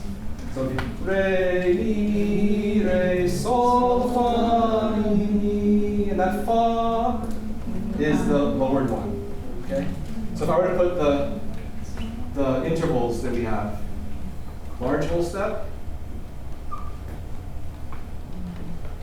small whole step, large half step. And this would be a perfect fourth, right?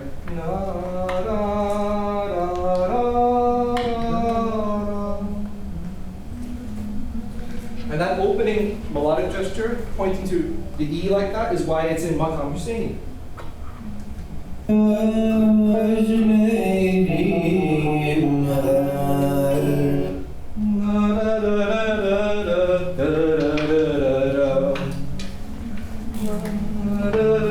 He actually swaps out the F, so mi fa mi re do si la la. We say si, by the way, like Europeans, cultivated Europeans.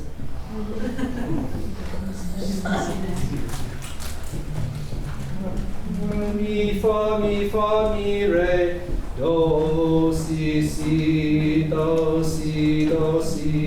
la. This is a large half step, the S, and then this is K, small whole step.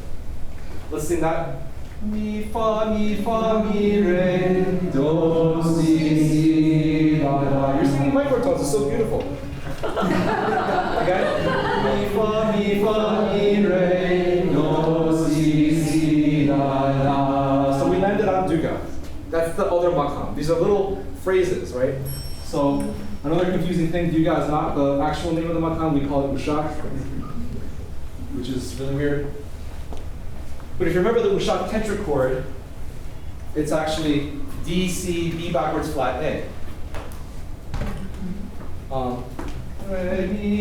Let's do the first two phrases back to back. First the Husseini phrase, and then an ushak phrase. Re, mi, re, sol, fa, mi, mi, fa, mi, re, do, si, la, la. It sounds like we're in Istanbul. Whoa. You see, like already here, we've got these, this becomes the small half step. You've got all these intervals going on right here. You don't even realize you're singing it, but it's in tune with itself. Is it a weird? Sorry? Question?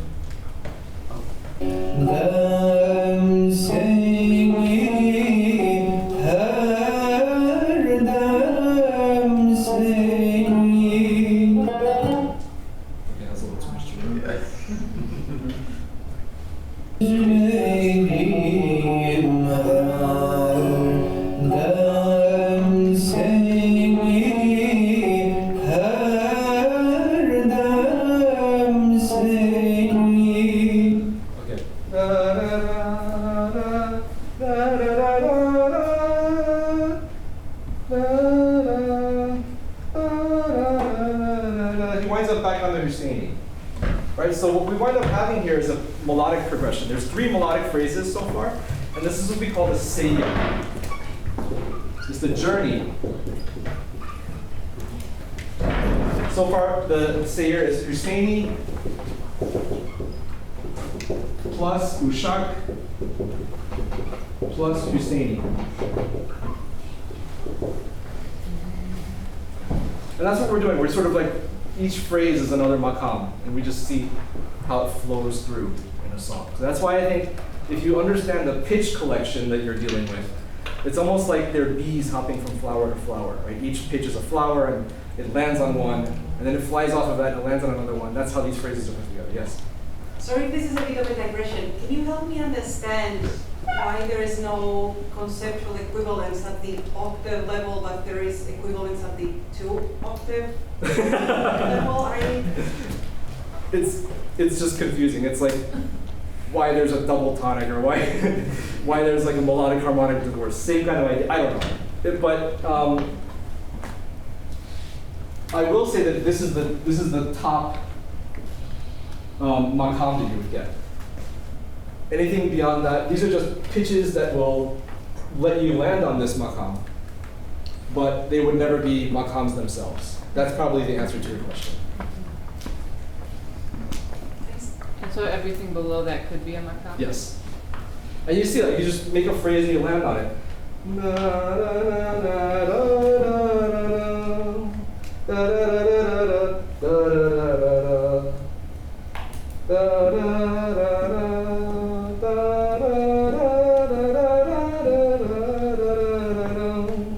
Back on Husseini. And then from there, I mean, there's a typical way to go through this, but in theory, you could go anywhere. Let's see where he goes. Did you have another question in the meantime? Yeah. Yeah, can you help me understand the written F sharp to G follows? Why is that an S interval? Is the sharp in the key signature not like a regular sharp?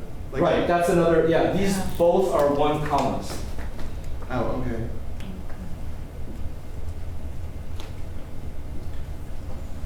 The sharps don't have like a special. Yeah, what's the? So it's 1 comma. What's different about that sharp than a regular sharp? Like, in terms That's of another pitch.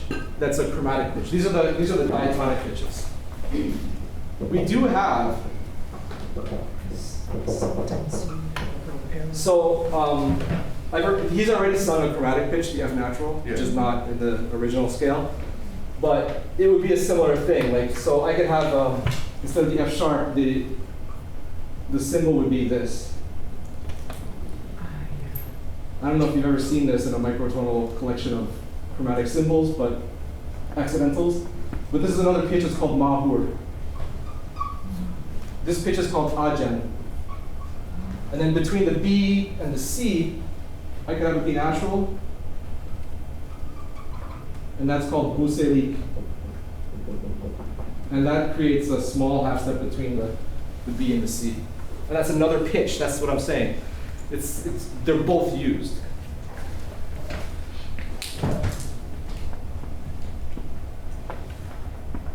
Okay.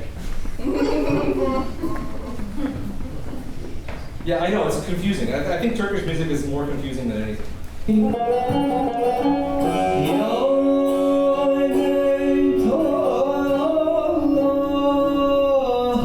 No, that's not what Paula asked for, Moyer.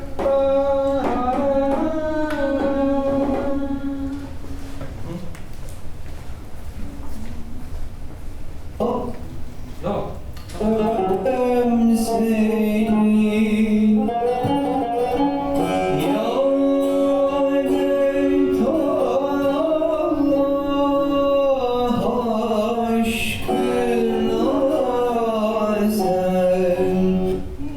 not going to bore you with all the different details that he just did, but to the neva. And that's what we listen for. Now we went to neva.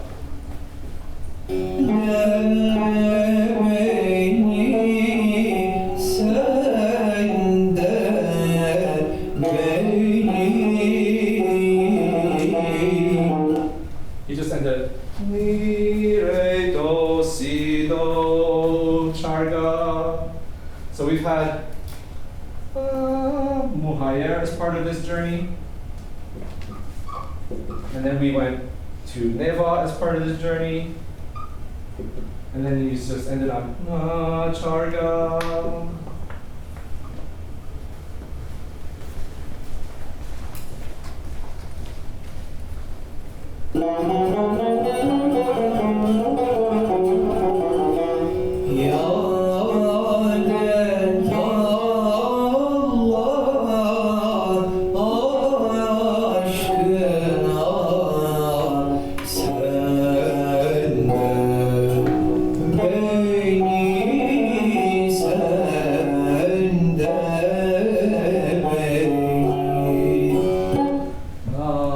He just did an ushak, he landed on the la. Do, si, si, la, la, si, sol. He did that, he landed on rast. Right? And then he did some other stuff, but he wound up going do, si, si, la, la, and that's the final spot. Okay? So that's what happens in a song. It's a journey through these pitches in this pitch collection. And there's chromatic pitches, of course, but they make other makams.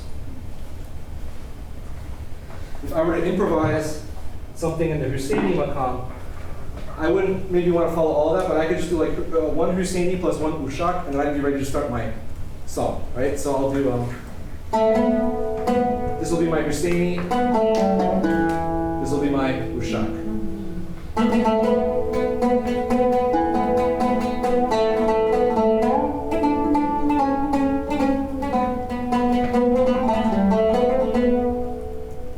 So I just done a melody on Husseini.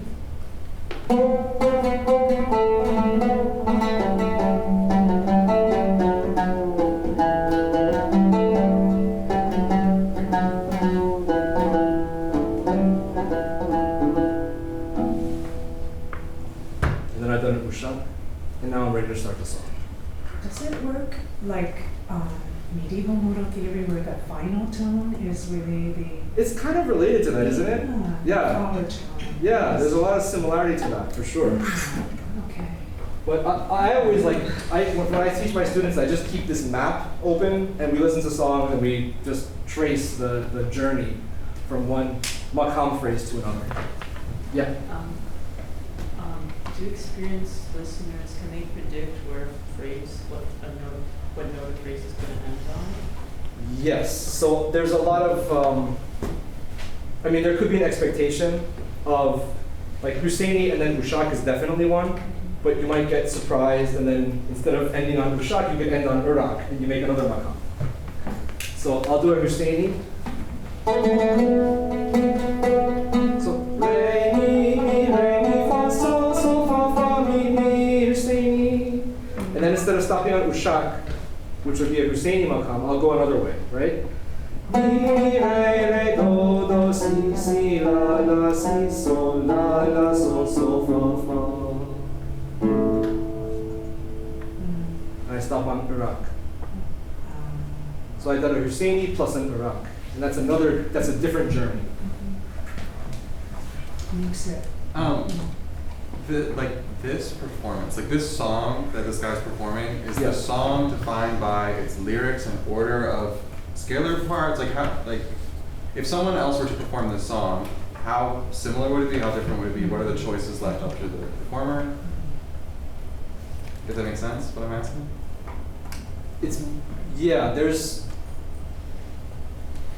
There's a composed melody, which is exactly what he sang. So some other performer would sing that exact same melody. Okay. Yeah. Besides that, I don't know. The only real difference between performances might be in ornamentation. Like that's variable. You don't have to do the same ornaments on the same notes, but the melody would be fixed. To maybe like zoom out a little bit and think about like learning outcomes. Yes, that's where I'm going to go with you guys next. Yeah. So I'm just thinking like, is the outcome students think cool, or to draw a parallel to like, okay, we learned our major and minor scales. Let's do a melodic dictation quiz. Do you go that far with them? Like how, like what is the goal then, and what are you measuring? I haven't yet, but I could. Which is a lot to expect. I could. Yeah. So here's okay. So is it more like an, I don't want to say like music appreciation, but what is then next, and what are you assessing, and what are the possible learning outcomes?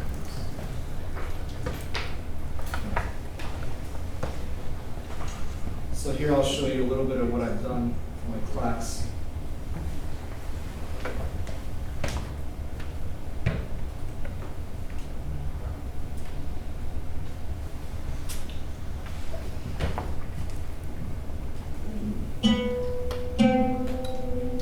All right, that's the minor half step, and that's going to be the letter. I just have them, first of all, identify the intervals that we're dealing with. Do we remember which one it was? T. Ah, see, you're good already. I'm quizzing you.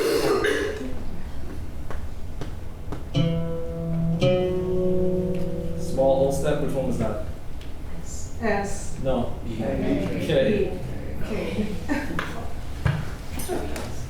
Yeah. average half step was S. S. So that would be one thing that I would have to remember. It's kind of like pointless terminology. Sure, but you're going beyond just the like understanding concepts and it's actual developing skills. Yeah, and then another thing that I do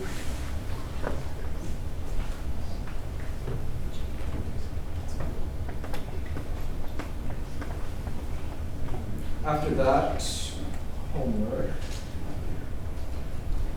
I do have them do a little bit of makam. So I'll go through like a couple of songs with them, and in fact I'm going to do that with you now. But like they'd have to put the names of the things. It just happens to be in order, so.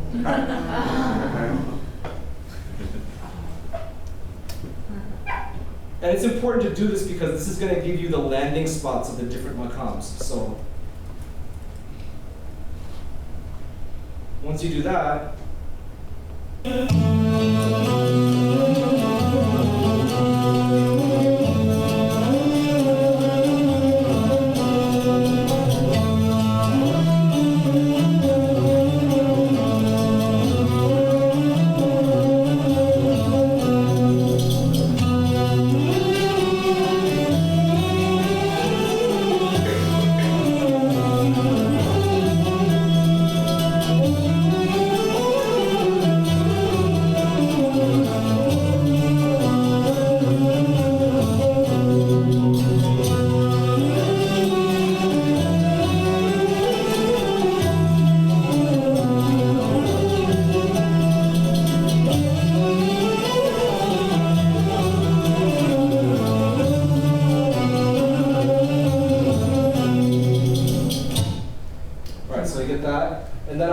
I do a little hand holding. I have to show them like what's the beginning of the phrase and the end of the phrase that I'm interested in.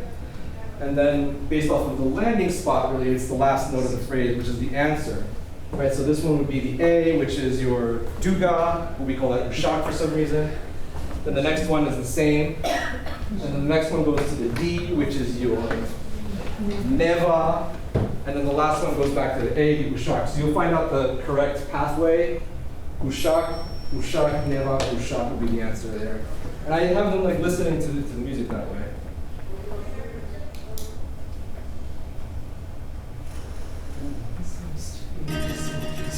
Akşam oldu, hüzünlendim ben yine.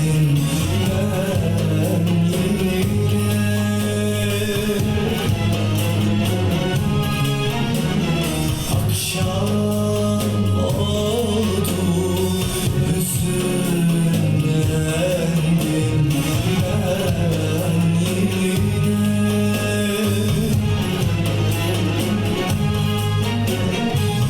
Hasret kaldım gözlerimin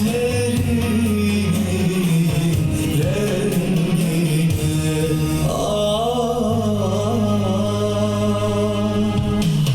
Hasret kaldım gözlerimin rengine.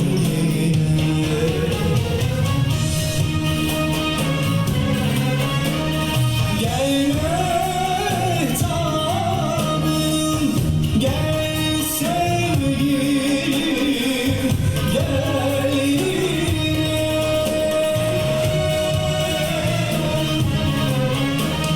Gel mehtapım, gel sevgilim, gel yine.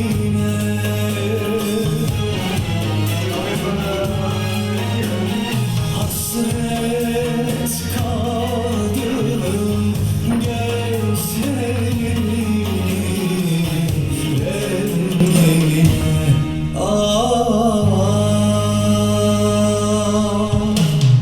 Hasret kaldım gözlerimin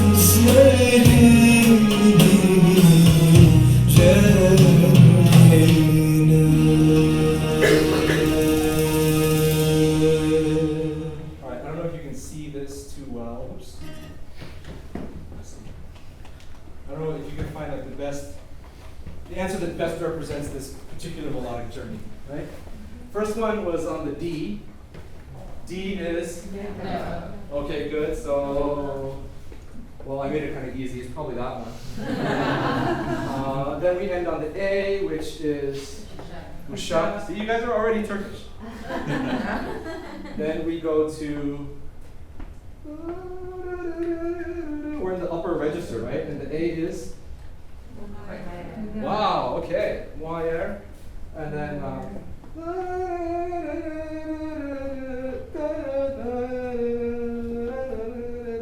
to the D, which is? Then we go back.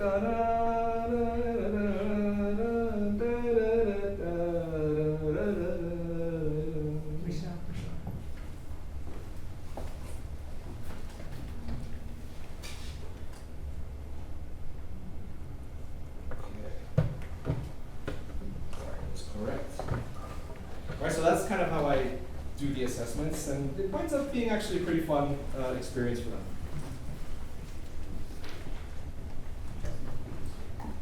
Okay. So we've already seen tunings, we've already seen pitch content. That's a lot of the Turkish music theory. Let's do a little bit of rhythm. Want to take a break?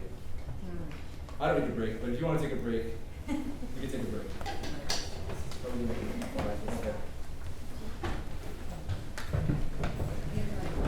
All right. Let's take 10 minutes, and then we'll continue.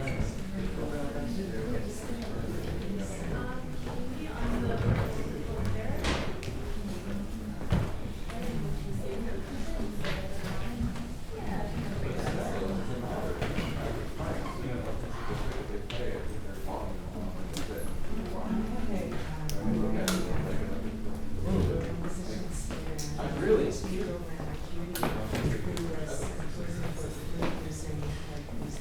Really? Yeah, Oh. so now I understand. I'm really grateful because now I understand. Yeah. He's trying to do But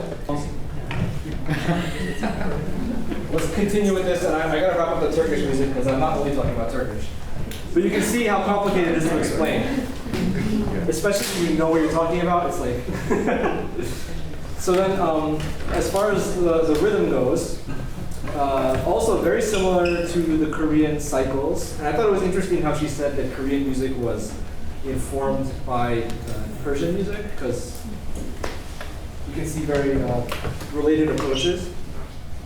But you could read this. This is one particular cycle. Cycles can go from 2 beats to 126 beats. And this is the one that has 8 beats.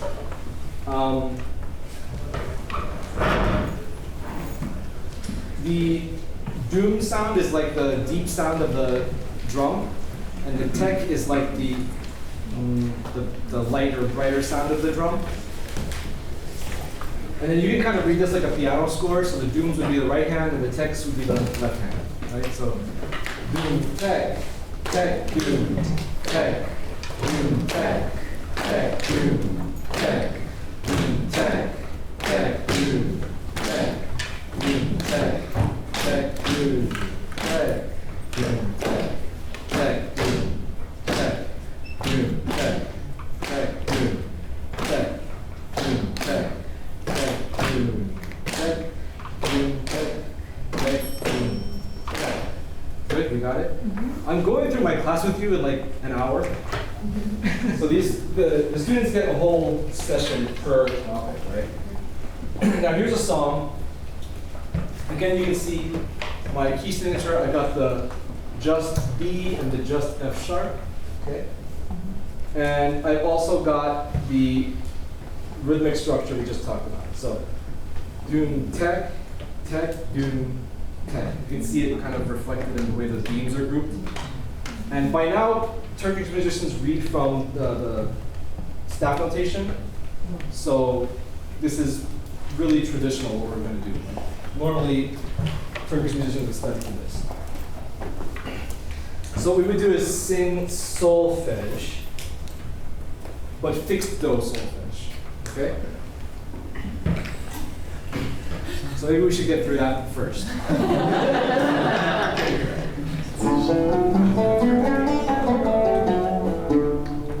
So it would be sol, fa, mi, fa, sol, la, sol, la, sol, la, si, sol, la, sol, fa, mi, fa, sol, la, si, do, re, do, si, sol, la, si, sol. What kam are we in? Ras. Nice.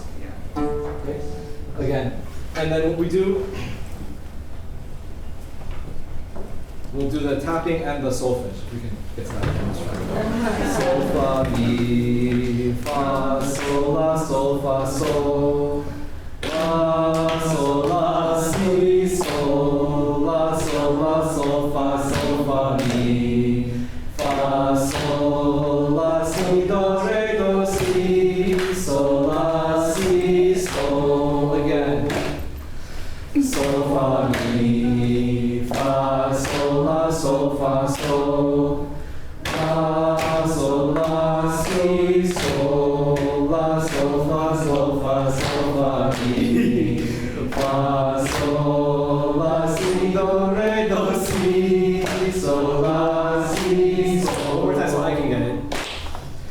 Sol, fa, mi, fa, sol, fa, sol, la, sol, la, si, sol, la, fa, mi, fa, sol, la, si, do, re, do, si, sol, la, si, sol. All right, awesome.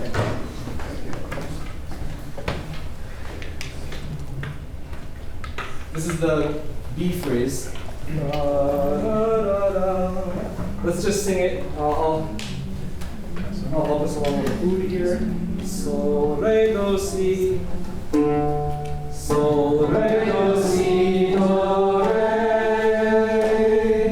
Re, mi, do, re, fa, mi, re, do, si, la, sol, re, do, si, do, re. Re, mi, do, re. Good. Which makam are we in now? Never. You see, every phrase is a new makam. That's what they call the journey. And again, I like to form the analogy of bees buzzing on different flowers. So we're on never. Ready with the dooms and the text. Sol, re, do, si, do, re. Re, mi, do, re, fa, mi, re, do, si, la, sol, re, do, si, do, re. Re, mi, do, re. Beautiful. Third phrase.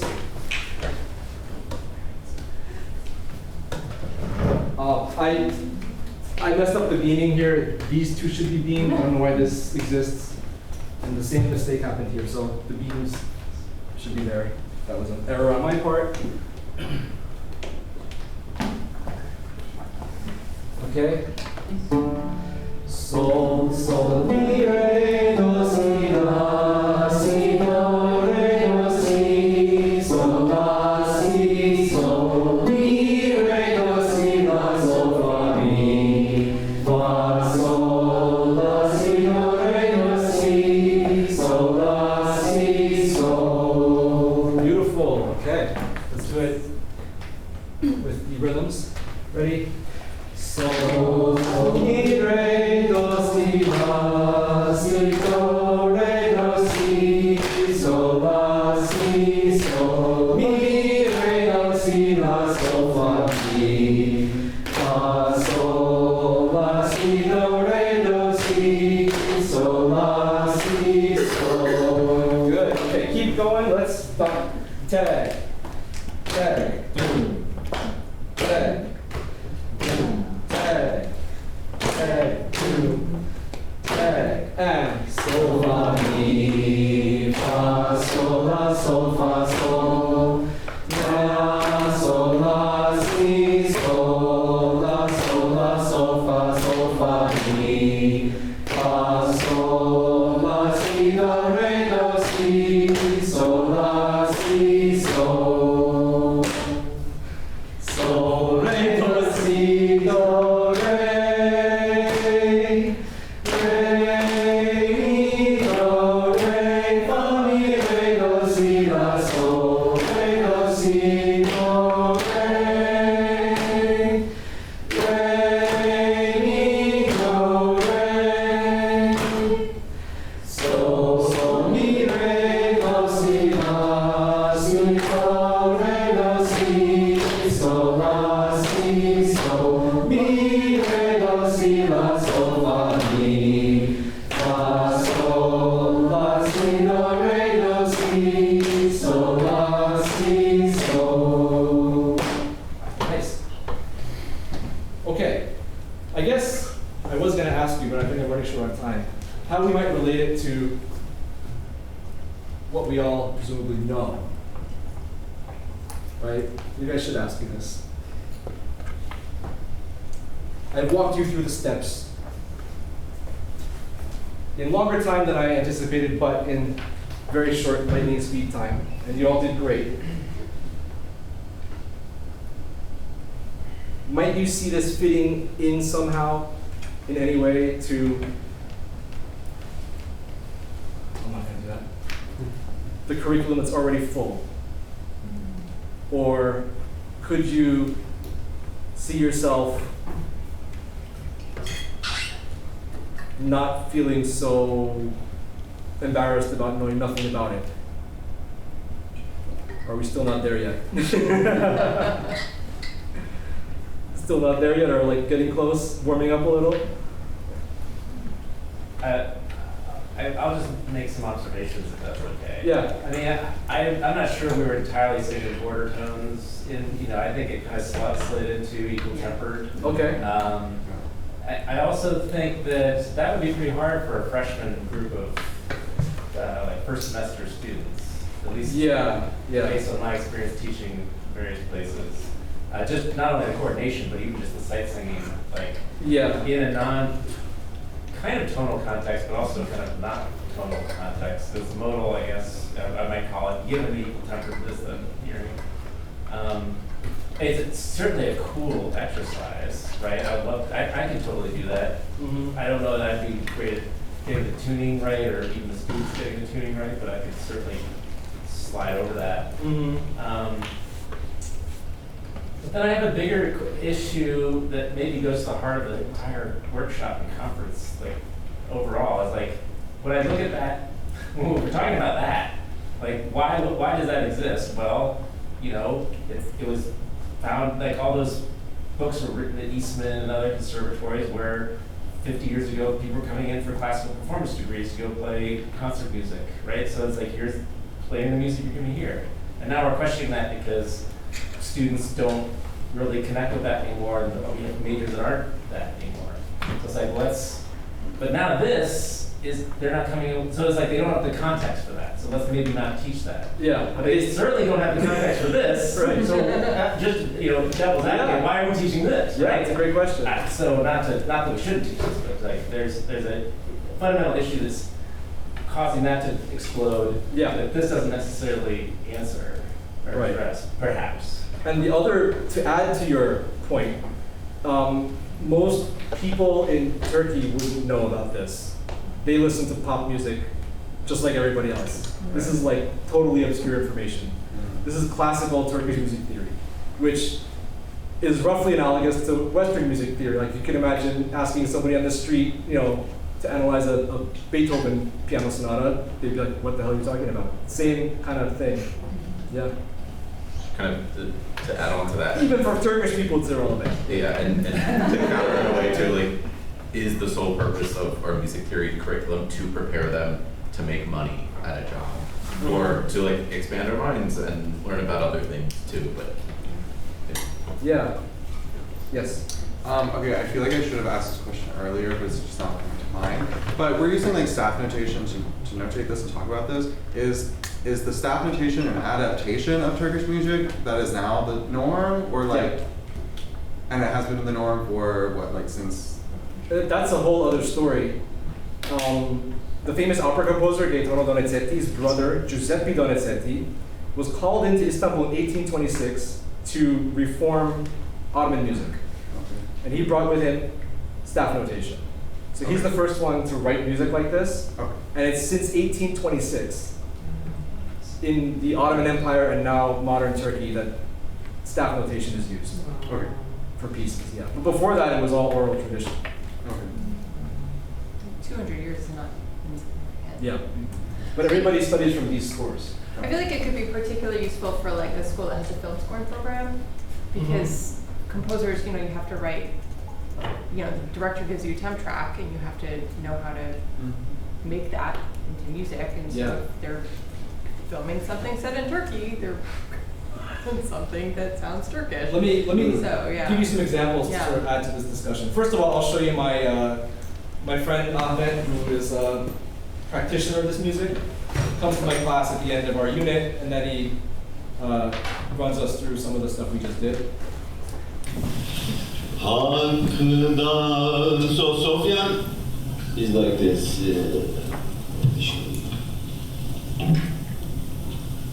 It's the name of the rhythm. Sofyan, 4/4.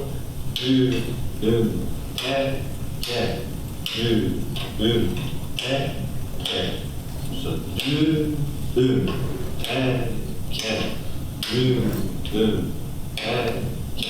so rhythms start from 2 beats, goes up to 128 beats. So this one is 4/4.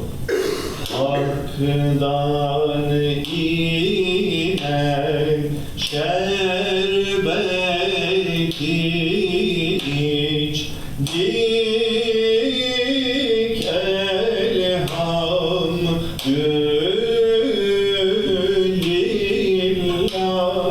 şol kudretine izini geçtik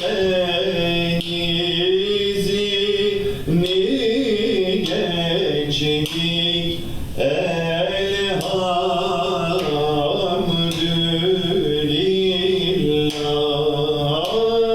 şol kudretine izini geçtik elhamdülillah.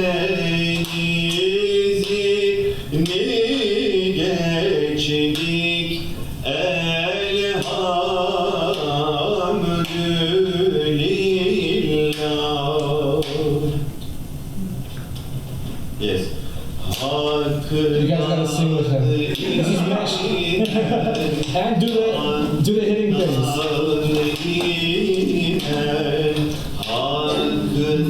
Ahmed is like somebody who's like oral tradition. He picks up theory stuff, he just does it. Right? He's having us sing Turkish, not salsa. And he's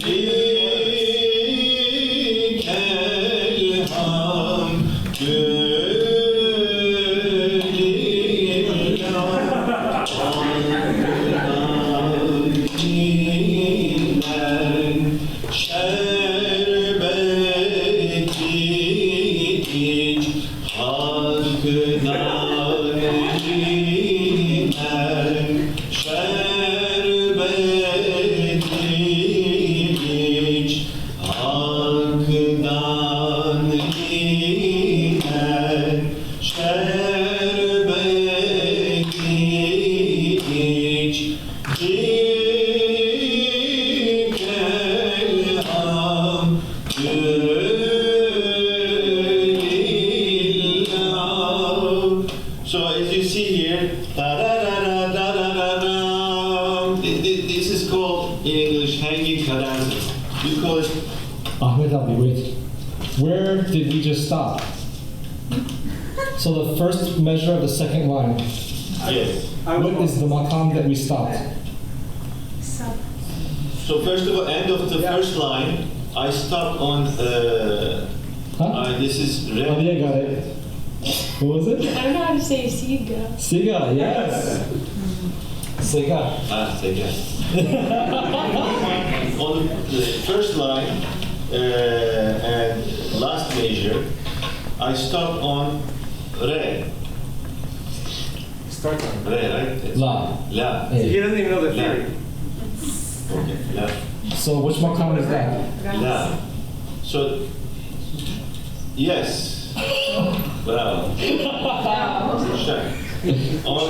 So, next one is Segan. Yes.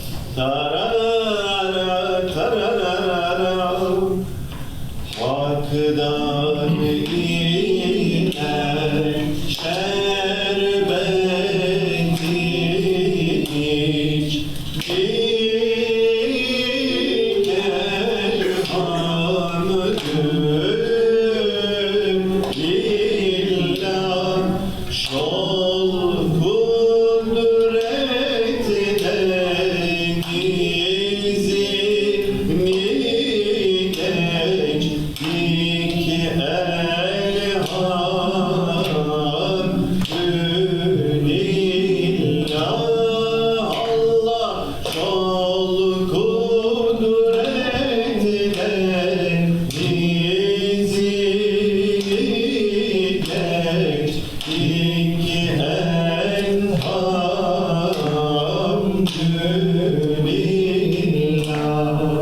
So the last part and the last measure is a characteristic end of this makam. Ta-ra-ti-ra-ra-ra. That's how this makam ends. Okay. So that was funny and instructional at the same time. He's trying to get them to sing the Turkish, which I think was really funny. Okay.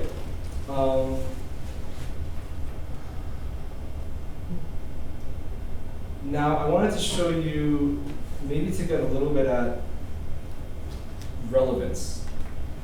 And I still don't know if this is going to be relevant, but this is some pop music, let's say, right, in Turkish that uses or doesn't use some of the traditional melodies.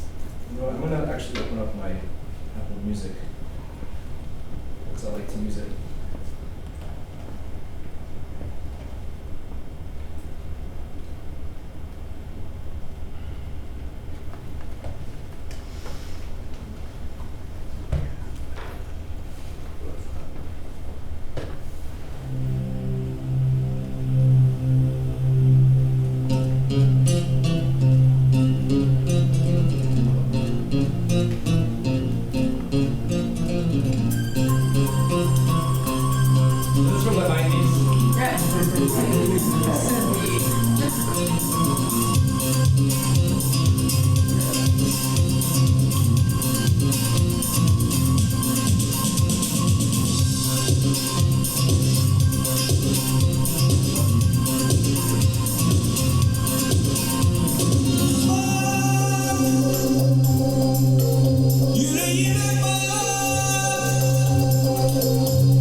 Turkish sounding?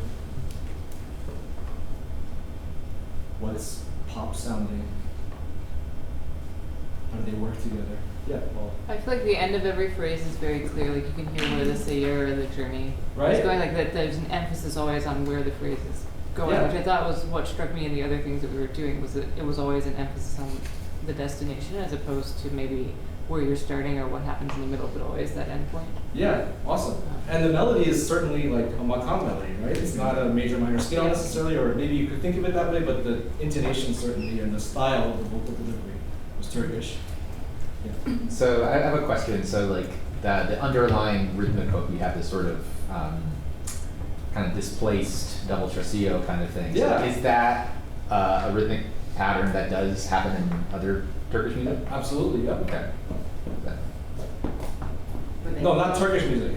So that's a tresillo. Yeah. So Yeah. but I was wondering if there was something similar to. No. That's like pop music language. Yeah. Cool. With a nice heavy 4 on the floor. 4 on the floor, exactly. The ornamentation is like very not pop. Yeah. All right, like I said, this is from the 90s, and this is kind of a selected example. I'll go random here just to give you a better sense. This is one of my favorite features of the Apple Music. You get to do top 100. So I'll go see what's happening nowadays in Turkey.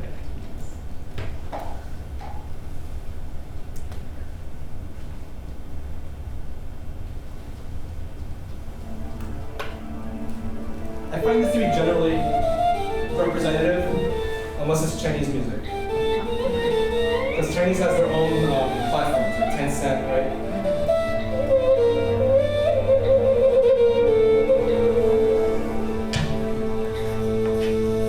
Yine bile bile sana koşuyor, adın eğer uçurumsa, bir de sitemine katlanıyor, ödülüm gözyaşımsa, kime sarılayım ah bu gece, kokun hala burada, hiç alışamadın güneşe, sabah olmasın orada.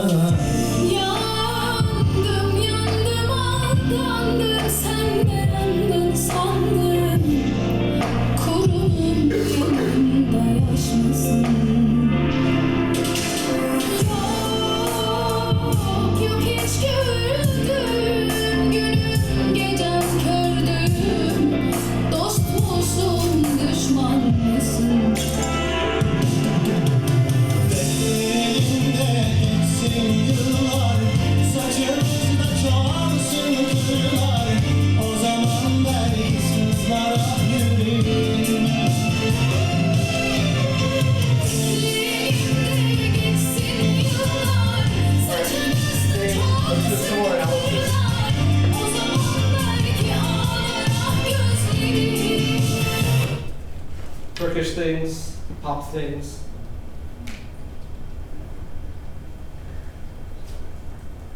Chord progression is quite pop. Yeah, right? Chord progression.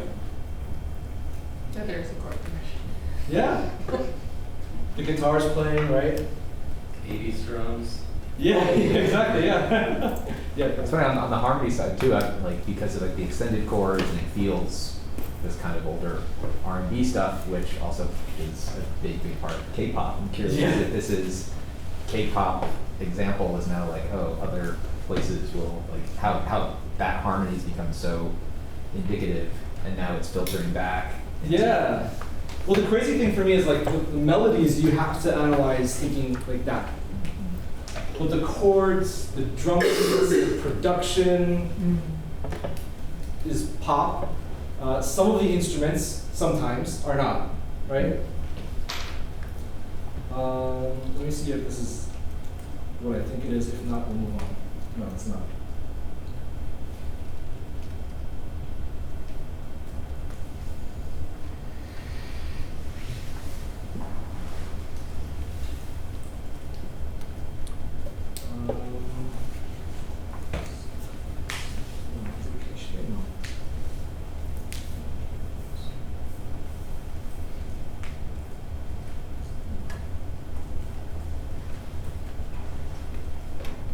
never mind. I thought there was the list kind of changed since the last time I checked. One more example, which is not exactly Turkish music, but I don't know if you've heard the new Ed Sheeran song.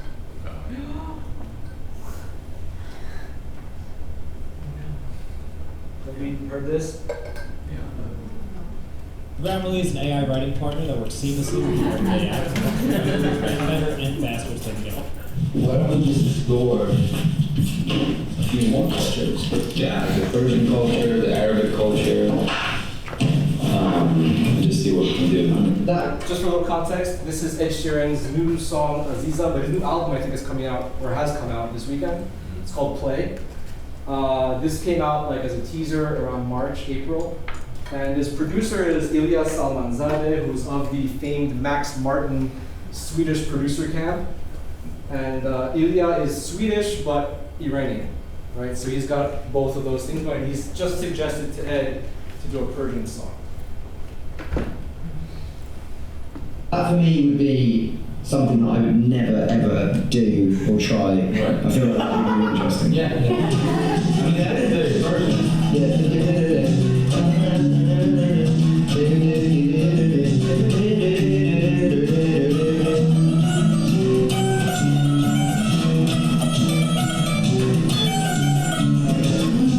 That guitar part is amazing. It's fun. Theoretically, not the right melody, but pretty.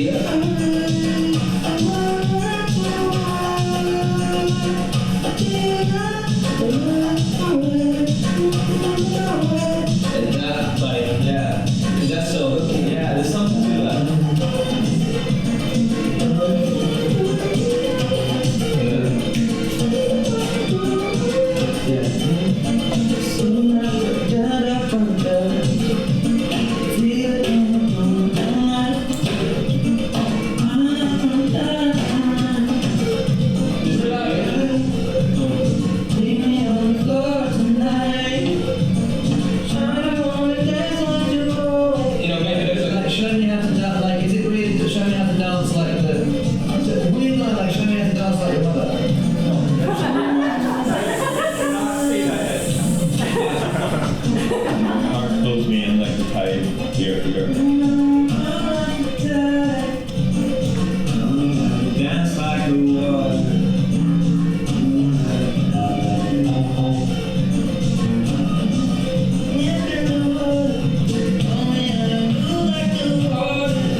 Show me how to move tonight. Show me how to dance like the water. Dance tonight. And then whatever the word could be. Like a Persian, actual Persian. Yeah, I think trying something. How would you say that my love in Persian? Aziza. That's hard. Hesh Shami is hard to do. What's the Aziz? Aziza. Aziza, show me how to move tonight. Yeah. Move like the border. God you can. Aziza, Aziza, show me how to move. Meet me on the floor tonight and show me how to move like the water. Alright, I'll show you just the end result.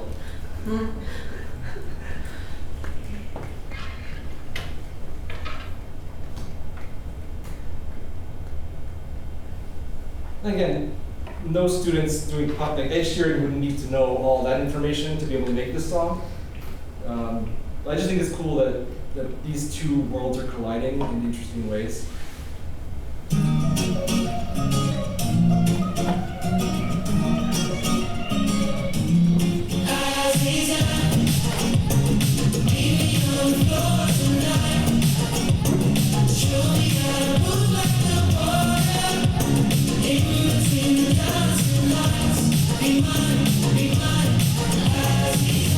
I wanna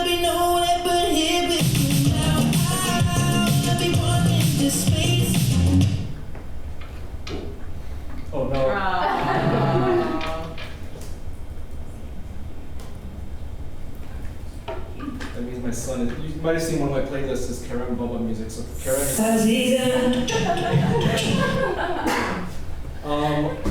okay, well, I've used up much time on Turkish.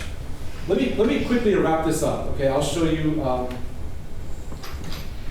what I've done with some of the African music because I had nothing for that. So while I've lived in Turkey, I've studied Turkish music for almost 20 years now. I have much more familiarity with that. I feel very comfortable teaching it to students. The African rhythm, I had no idea. I was kind of like Africa, the continent first, and then I whittled it down to some countries and some tribes, and I feel like, over time, I started to get the hang of it, but it was really first like just kind of transparency with my students. I have no idea what's going on here, and let's just figure this out together kind of a thing. So there's some resources on this, like Kofi Agawu was famously born in Ghana and has published quite a bit on West African music, in addition to his sort of like analysis, what is it, like semiotics?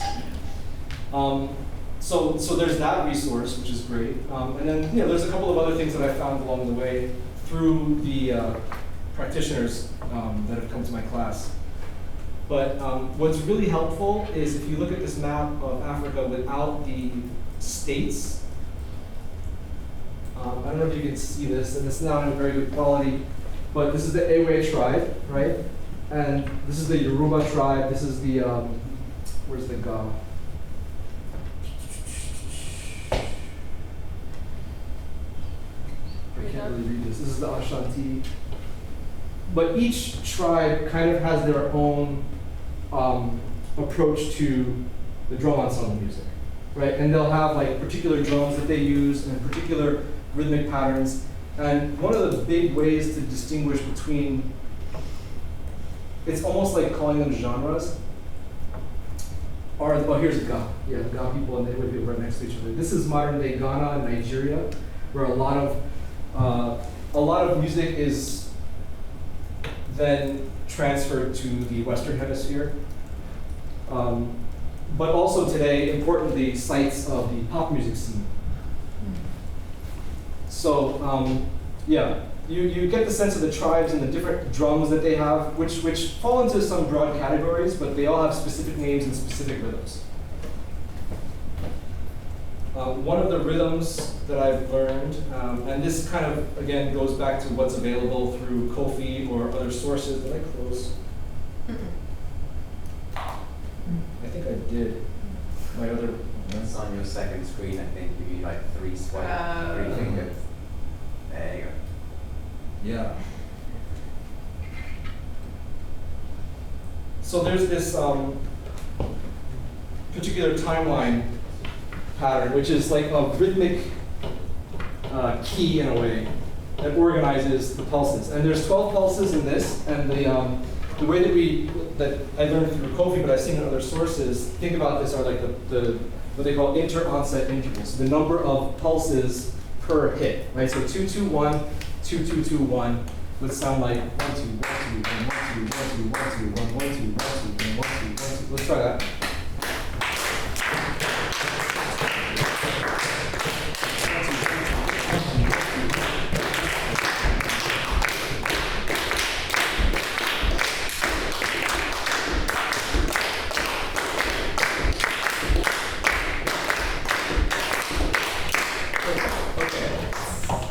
So the Ewe people have this particular dance called Agbaza, and the gangogui is a bell. It's like a cowbell sounding kind of a thing, and they're the ones that play this pattern, this organizational pattern. There's also, you're going to hear claps. You're going to hear a couple of drums, one of which is a lower kind of a hand drum, but it's got a big body and it sits on the floor. And the other one is kind of a higher pitched, smaller drum that's played with sticks. And they each have these patterns which form ostinati. They're not changed at all. And this particular combination of drums and this particular combination of rhythms performed by the Ewe people makes this particular beat.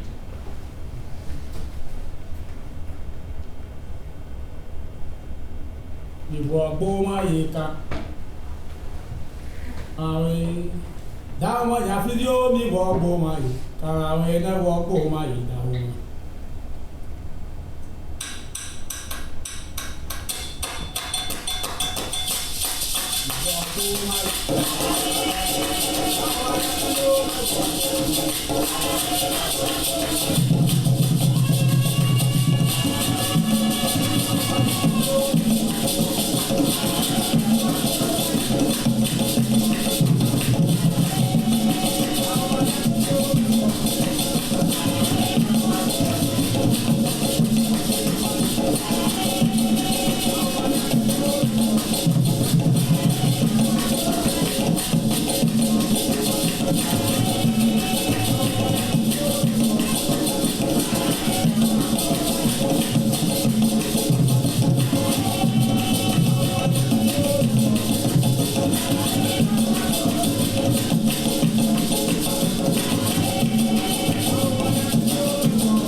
So you might hear there's also a drum that's improvising, and that's the master drummer or the lead drummer. They are free to do whatever they want. And a lot of times, the phrases that they come up with actually refer to this to language, like a drum language, right? So they're not thinking necessarily in terms of the rhythms, but more in terms of the words or phrases that are represented by high or low pitches on the drums that represent then words or even whole phrases and poems in the area language. And that's true everywhere else that you go. So that's one particular way. And what I'll do with my students, I won't do it with you because we don't have time, but we'll just sort of try to recreate this texture through clapping or hitting the desks, or if I have instruments, I'll do that with them.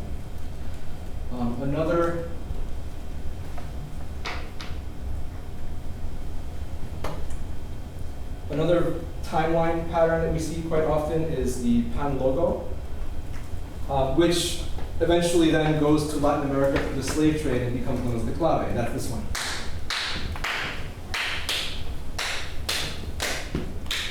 And what we do for that is the inter-onset pattern. You get 3 16th notes, 3 16th notes, 4 16th notes, 2, and then 4. That's how you can represent it on the staff. Of course, that's not how it's normally represented. Let's do that together.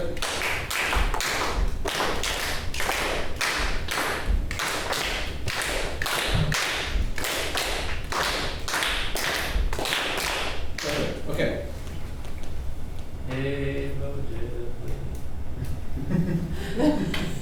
Yeah.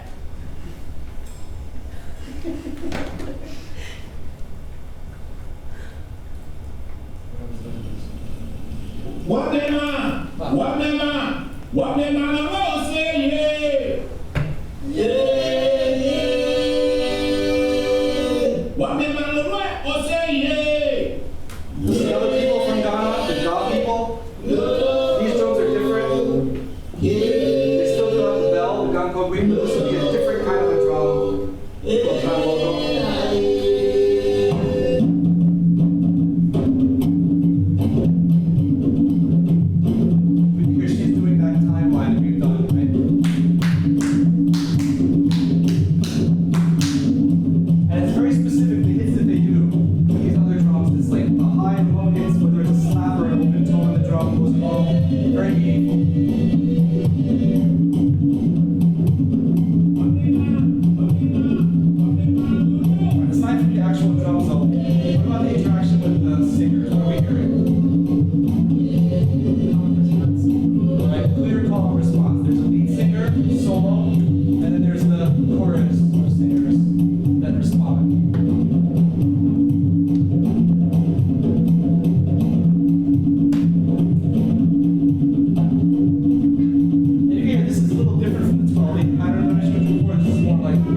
So we go through that, and I'll have them learn a couple of those dance types, and then I'll see if they can identify them using the Auralia again. This is my practitioner, Kofi Williams. And these are all musicians that are in the city, and they have nonprofit organizations that teach in the community. So we're actually lucky that that exists. But Kofi came and he told me about the drum language, which I would like to learn more about. Because that seems to be the, like I was working you through the traditional way of learning Turkish music, the drum language, like knowing the words of the actual hits of the drum is central to the actual playing of the drums. And he walks us through that in this video.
Was there plus some other parts.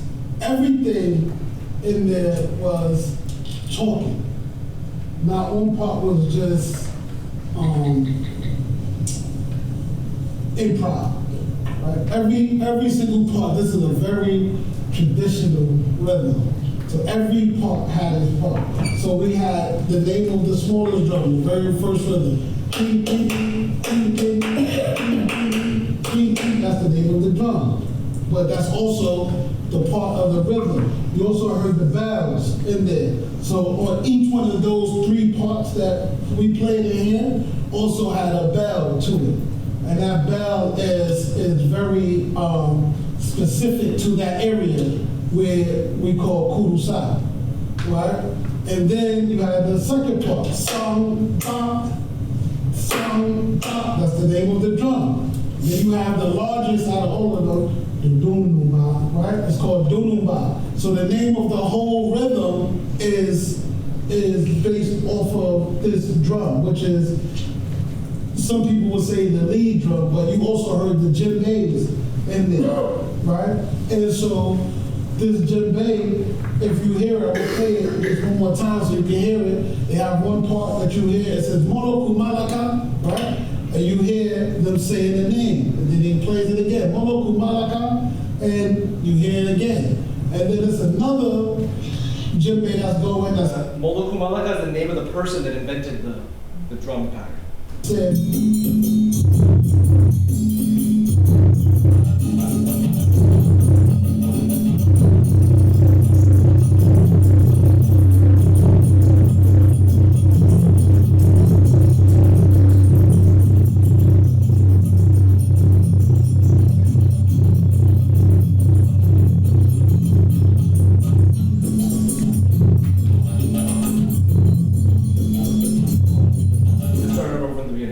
That's what again, this is something that I sort of have been compiling over time, and I've used various sources, and the more sources I use, the more an understanding I get of the way that it's generally West African music is put together.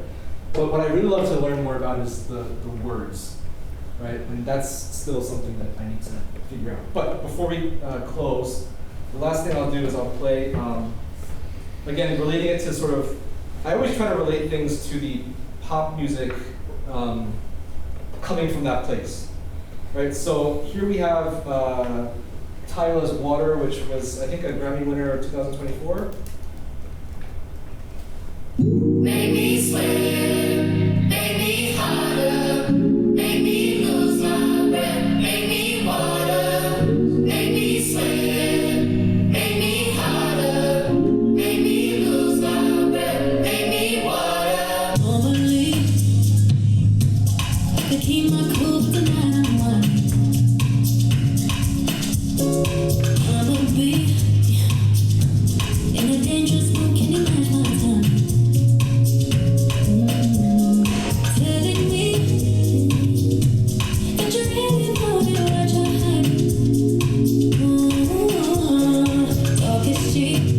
So show me that you understand I like it.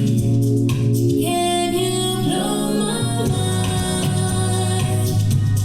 Set up my whole body. If I give you my time, can you snatch my soul from me? I don't wanna wait. Take me where I ain't been before. Can you blow my mind? Set up my whole body, whole body. Make me sweat, make me harder, make me lose my breath. So I gotta throw the question out. What's pop? What's traditional? How do they mix these genres?